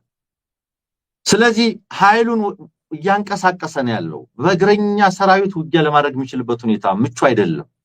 ስለዚህ ከሰሜን ኮርዶፋን ወደ ማዕከላዊ ኮርዶፋን ወደ ታች ወደ ምዕራብ ከምዕራብ ቀጠናም ኃይሉን እያሳሳ ደቡብ አካባቢ ላይ ወደ ብሉ ናይል ስቴት እና እዚህ አካባቢ ላይ በከፍተኛ ደረጃ የመንቀሳቀስ እድል ነው ያለው ወይም የተንቀሳቀሰ ነው ያለው። እዛ አካባቢ በዚህኛው አገዛዝ የሚደገፍበት ማሰልጠኛ አለው፣ የሎጂስቲክስ አቅርቦት አለው፣ ብዙ ነገሩ ምቹ ነው። እታች ነጩ ሰራዊት አባላት ወይም ሌሎቹ ደግሞ የሆነ ነገር ድጋፍ እንዲያደርጉ ደቡብ ሱዳን ትንሽ ሎቢ ይደረጋል። ስለዚህ አሁን የአርኤስኤፍ ሰዎች አንዳንድ መረጃዎች እኮ የሚጠቁሙ የአርኤስኤፍ ሰዎች አሶሳ ከተማ ታገኛቸዋለህ። ማኦኮ ወረዳ ዛሬ ወጣ እንደውም ሪፖርት አንሙት ጀነራል ሐምዳን ዶጋሎ ራሱ ከኢትዮጵያ ሆኖ እንደሚያዋጋ ዛሬ ወጡ ሪፖርቶች ያሳያሉ። ኢትዮጵያ ጭምሮ ትዕዛዝ እንደሚሰጥ አንደኛው ወንድሙ ደብረ ዘይት ነው ሎጂስቲክስ የሚያሳልጠው ነው ሲባልም ሰምቻለሁ። አሁን አንዳንድ የአርኤስኤፍ ደህንነት ሰዎች በላቸው ወታደራዊ ሰዎች በላቸው ማኦኮ ወረዳ ላይ በዚህ በአጓራባች አካባቢዎች አሶሳ ከተማ ምናምን አካባቢ አሁን አንደኛው ባይዘው የጥቃት ማዕከል የሚደረጉት የሱዳን ስደተኞች ናቸው። በአዲስ አበባም በአሶሳም በአጎራባች አካባቢ በምናምን የአልቡራን ሰላዮች እየተባሉ መታደናቸው የሚቀር አልመሰለኝም። አሁን ሳይሆን የሱዳን ስደተኞች ማለት ነው። አርኤስኤፍ በዚያ ቀጠና ላይ ይህንን እያደረገ ያለው። ስለዚህ በተደጋጋሚ ይሄ ተሳትፎ በክስ መልክ ሲቀርብ የነበረው ነገር የሌሎች ሀገራትም ኮንሰርን ወይም ስጋት ሆኖ እነ ግብጽም እነ ሳውዲ አረቢያም አነሱት። ኦኬ ከትናንት ወዲያ የሆነው ነገር ምንድነው? የሱዳን የሽግግር ምክር ቤቱ የሲቪል አመራሩና ወታደራዊ ቃል አቀባዩ በጋራ ተቀምጠው ከኢትዮጵያ ባህር ዳር ከሚባል ከተማ የተነሳ የድሮን ጥቃት ዓለም አቀፍ አየር ማረፊያችንን መታ ነው ያሉት። ይሄንንም ስም ሰጥተውታል፣ ወረራ ነው ብለውታል። ወረራ ነው ማለት ብቻ አይደለም፣ ራስን የመከላከል መብታቸውን እንደሚጠቀሙም ገልጸዋል። ራስን የመከላከል መብታቸውን እንጠቀማለን ሲሉም መቼና የት ቦታ ላይ የሚለውን ይፋ አላደረጉም። በተመቸን ቦታ በተመቸን ጊዜ በሚል አልፈውታል። ስለዚህ ይሄ ምን ማለት ነው? መቼና እንዴት ሊያደርጉት ይችላሉ? መብቱ እንዳላቸው ግን ክሌማቸውን አስቀምጠዋል። የተረጋገጠ መረጃና ማስረጃ አለን። ወረራ ነው፣ ራስን የመከላከል መብታችንን እንጠቀማለን ነው። ስለዚህ በአጠቃላይ ጂኦፖለቲካዊ ዳይናሚክስ ውስጥ ይሄ አገዛዝ በውስጥም በውጭም የተወጠረ እንደመሆኑ መጠን ቀጠናው በአጠቃላይ በውክልና ጦርነት ፉክክር የሚታመስ እንደመሆኑ መጠን ማንኛውም ሀገር ማንኛውም ሁኔታ ውስጥ አመቺ በመሰለው ጊዜና ሁኔታ አሰላለፉንና የፕሮክሲ ፉክክሩን የውክልና ፉክክሩን አጠናክሮ የሚቀጥልበት ሁኔታ ይፈጠራል። ብዙ ግራውንድ ላይ ሉዝ እያደረገ ያለው አርኤስኤፍ ጀነራሎች እየከዱበት ያለው አርኤስኤፍ አሁን የአየር ጥቃትን የድሮን ጥቃትን አሁን ብቸኛ መሳሪያ አድርጎታል።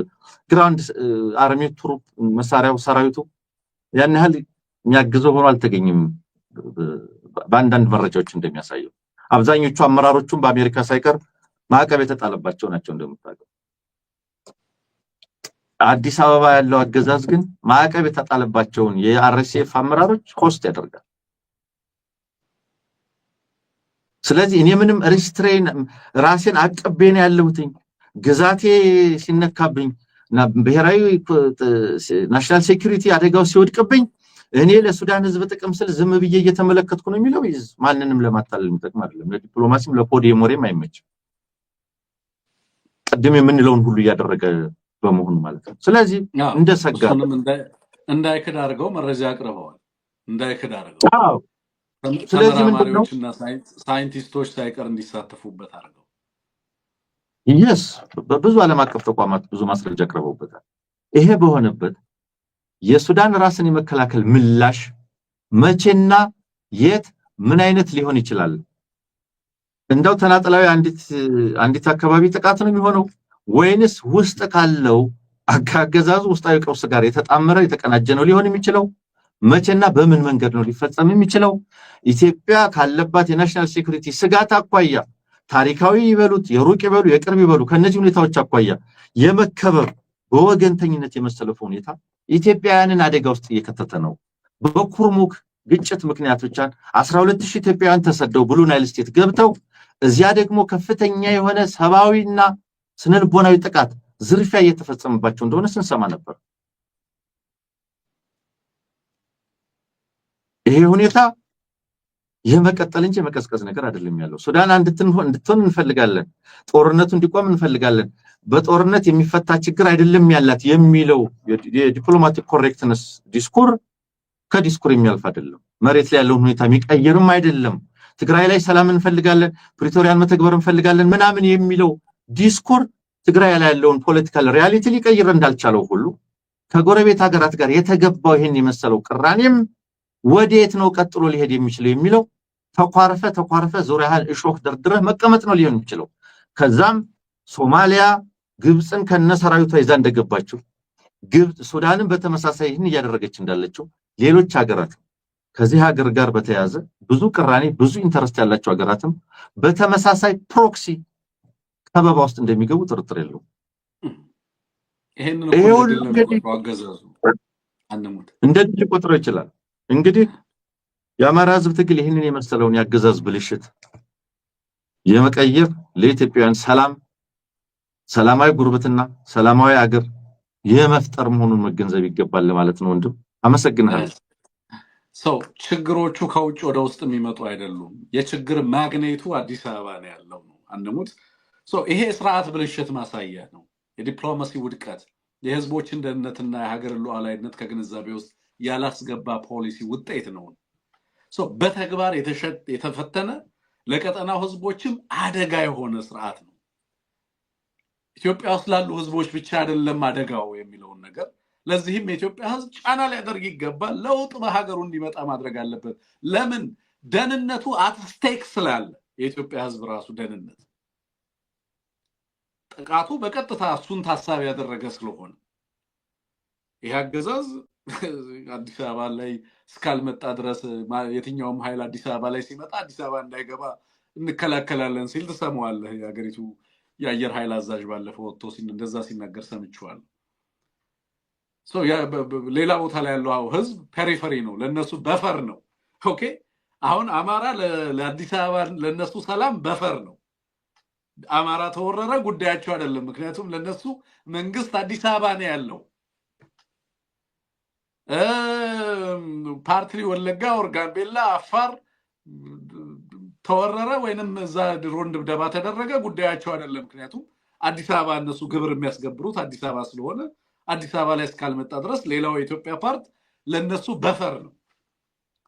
እነሱ የነሱ ደህንነት የሚረጋገጥበት ሌላው እንግዲህ መሀሉን ገነት ዳሩን ምን የሚባል አይነት ነገር ነበርና መሀሉን ገነት አድርግልን ዳሩን ደግሞ እሳት ነው ምናምን እየተባለ ይጸለይ ነበር ድሮ በተለያዩ ቦታዎች ሰዎች ሲሉ ትሰማለሁ። አሁን ለነሱ ዳር ነው፣ ከአዲስ አበባ ውጭ ያለው ሁሉ ዳር ነው። ስለዚህ መሀሉ ውስጥ ካልተነካ አዲስ አበባ ድረስ ያ ሴንስ ኦፍ ኢንሴኪዩሪቲ አዲስ አበባ ካልመጣ ሰላም ነው ማለት ነው ለነሱ። ለነሱ ሴፍቲ ወይንም ደግሞ የሀገር ደህንነት አዲስ አበባ ውስጥ ባለው ሁኔታ ብቻ የሚወሰን እንጂ ይሄ ፐሪፈራል ላይ ያለው ህዝብ ተፈናቀለ ምን ሆነ ጉዳያቸው አይደለም። የነሱ የሀገር ሰላምና ደህንነት ለምሳሌ ሉዓላዊነትንም የሚረዱበት አግባብና መንገድን በተመለከተ ሰሞኑን ስናነሳ ነበር የነበረው። ለምሳሌ የሱዳን ድሮኖች የኢትዮጵያን አየርና ሉዓላዊ ግዛት ጥሰው በኢትዮጵያ ውስጥ ባሉ ሌሎች አካባቢዎች ላይ መከላከያ ካምፖች ወይንም ደግሞ ጥቃት ፈጸሙ ሲባል አይ ነገሩ ስካሌት እንዳያደርግ ስንል ጉዳዩን ወደ አደባባይ አላወጣ ነው የሚል መግለጫ ተመለከትን። ሉዓላዊነት ግዛት ተጥሶ በሀገር ላይ የሆነ ጥቃት ከመጣ በኋላ አይ ግዛት ስካሌት ላለማድረግ ስንል ይሄንን ጉዳይ አላነሳ ነው መግለጫም አልሰጠንበትም ብለህ ተሸፋፍናለህ ማለት ነው።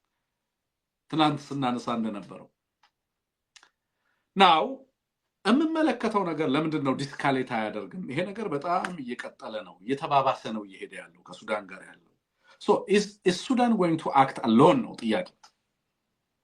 ብልጽግና የሚያደርገው ነገር አሁን ለምሳሌ ዛሬ ዩናይትድ አረብ ኤምሬት እያደረገች የነበረችውን አንዳንድ ነገር ሳነሳ ነበር አይደለም። ዩኤኢ ለምሳሌ በነገራችን ላይ እንግሊዝን ጨምሮ የማንቸስተር ሲቲ ኦን የሚያደርገውን ባለሀብት ጨምሮ ማናልናህን ያ ነው የማንቸስተር ሲቲ ባለሀብት ባለስልጣን ነው የዩናይትድ አረብ ኤምሬት ሼህ መንሱር ነው አይደለም የሚባሉት። እሳቸውን ጨምሮ በርካታ የዩናይትድ አረብ ኤምሬት ባለሀብቶች ላይ ማዕቀብ እንዲጣል የእንግሊዝ ፖለቲከኞች ከፍተኛ ጫና እያደረጉ እንዳሉ ተመልክቻለሁ። በአውሮፓም ከፍተኛ ጫና ሲደረግ እየተመለከትን ያለ ነው። ከዚህ ጋር ተያይዞ ከአርኤስኤፍ ራሳቸውን ዲሶሺየት ለማድረግ ለማራቅ ጥረት እያደረጉ ያሉ ኃይሎች ሀገራት እንዳሉ እንመለከታለን። ኤክሰፕት እና አብይ አህመድ ማለት ነው። መከራው ሲመጣ መጨረሻ ካምፑ የሚገኘው ቤኒሻንጉል ጉሙዝ ላይ ነው። ድሮኖቹ የሚነሱት ከባህር ዳር ላይ ነው። ዩናይትድ አረብ ኤምሬት ስታስተባብል ተመልክተሃል። አንሙት በእያንዳንዱ ነገር ውስጥ የለውበትም ነው የምትለው። ኤቪደንሱ ማረጋገጫው ግን እየመጣ ያለው ማላይ ነው? ኢትዮጵያ ላይ ነው። እነዛ ማረጋገጫዎችና ኤቪደንሶች ሲመጡ ይህ አገዛዝ ግን ሲያስተባብላቸው አትመለከትም። ሊያስተባብል እንዳይችል ሲደረግም እየተመለከትን ያለ ነው። መዘዙ የበርካታ አክተሮችን የበርካታ ቀጠናዊ ጦርነቶችን ውጤት በሀገራችን ላይ እንድንመለከት የሚያደርግ ነው። ይሄ አዋጭ ነው ብሎ አስቧል ይህ አገዛዝ። አንዳንድ ሀገራት ከጎን ይሰለፋሉ በሚል እንደዚህ አይነት እንቅስቃሴዎች ውስጥ እንደገባ እንገምታለን። ግን ደግሞ አደጋውን በደንብ ካልኩሌት እና በደንብ አድርገው የተረዱት እንዳልሆነ ሙሉ ቀጠናዊ ላይ የሚመጣውን አደጋ ይዘው የተረዱት እንዳልሆነ በግልጽ ማሳየት ይቻላል ማለት ነው። ኤኒዌይ የኢትዮጵያ ሕዝብ ሰላምና ደህንነቱን በማስከበር ረገድ አስተማማኝ የሆኑ በሀገሪቱ ውስጥ ፖለቲካዊ ለውጦች እንዲመጡ በሚደረገው ጥረት ውስጥ እያንዳንዱ ሕዝብ ድምፁን በማሰማት በተለያየ እምነት መንገድ የራሱን አይነት የበጎ አስተዋጽኦ ሊያደርግ የሚችልበት እድል አለ።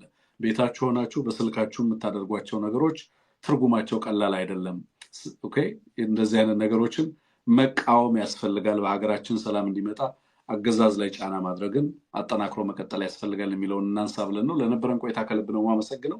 ባላችሁበት ጊዜያችሁ የተባረከ መልካም ጊዜ ይሆንላችሁ። ምሽታችሁ ያማረ ይሆን። ኤቢሲን ስታግዙ ለነበራችሁ አክሮ ሎጂስቲክስን ጨምሮ ስቲከር እየገዛችሁ ስታበረታቱ ለነበራችሁ ከልብ ነው የምናመሰግነው። ኤቢሲን ማገዝ የምትፈልጉ ሰዎች ኤዋይ እናመሰግናለን። እያሳየኝ ነው ቴክኒሻናችን። አክሮ ሎጂስቲክስ እናመሰግናለን። ኤቢሲን ማገዝ የምትፈልጉ ሲደመር 1723093725 ላይ እንደዚሁ በቀጥታ ኤቢሲን ማገዝ የምትችሉበት ሁኔታ አለ። ሜምበር መሆን የምትፈልጉም ካላችሁ እንደዚሁ ሀሳብ አስተያየቶቻችሁን ሲደመር 1723093725 በዋትሳፕ መልእክት ብትልኩ መልእክታችሁን እንቀበላለን። በድጋሚ ለነበረን ቆይታ ከልብ አመሰግናለሁ። ምሽታችሁ ያማረ ይሁን። ጤና ይስጥልን።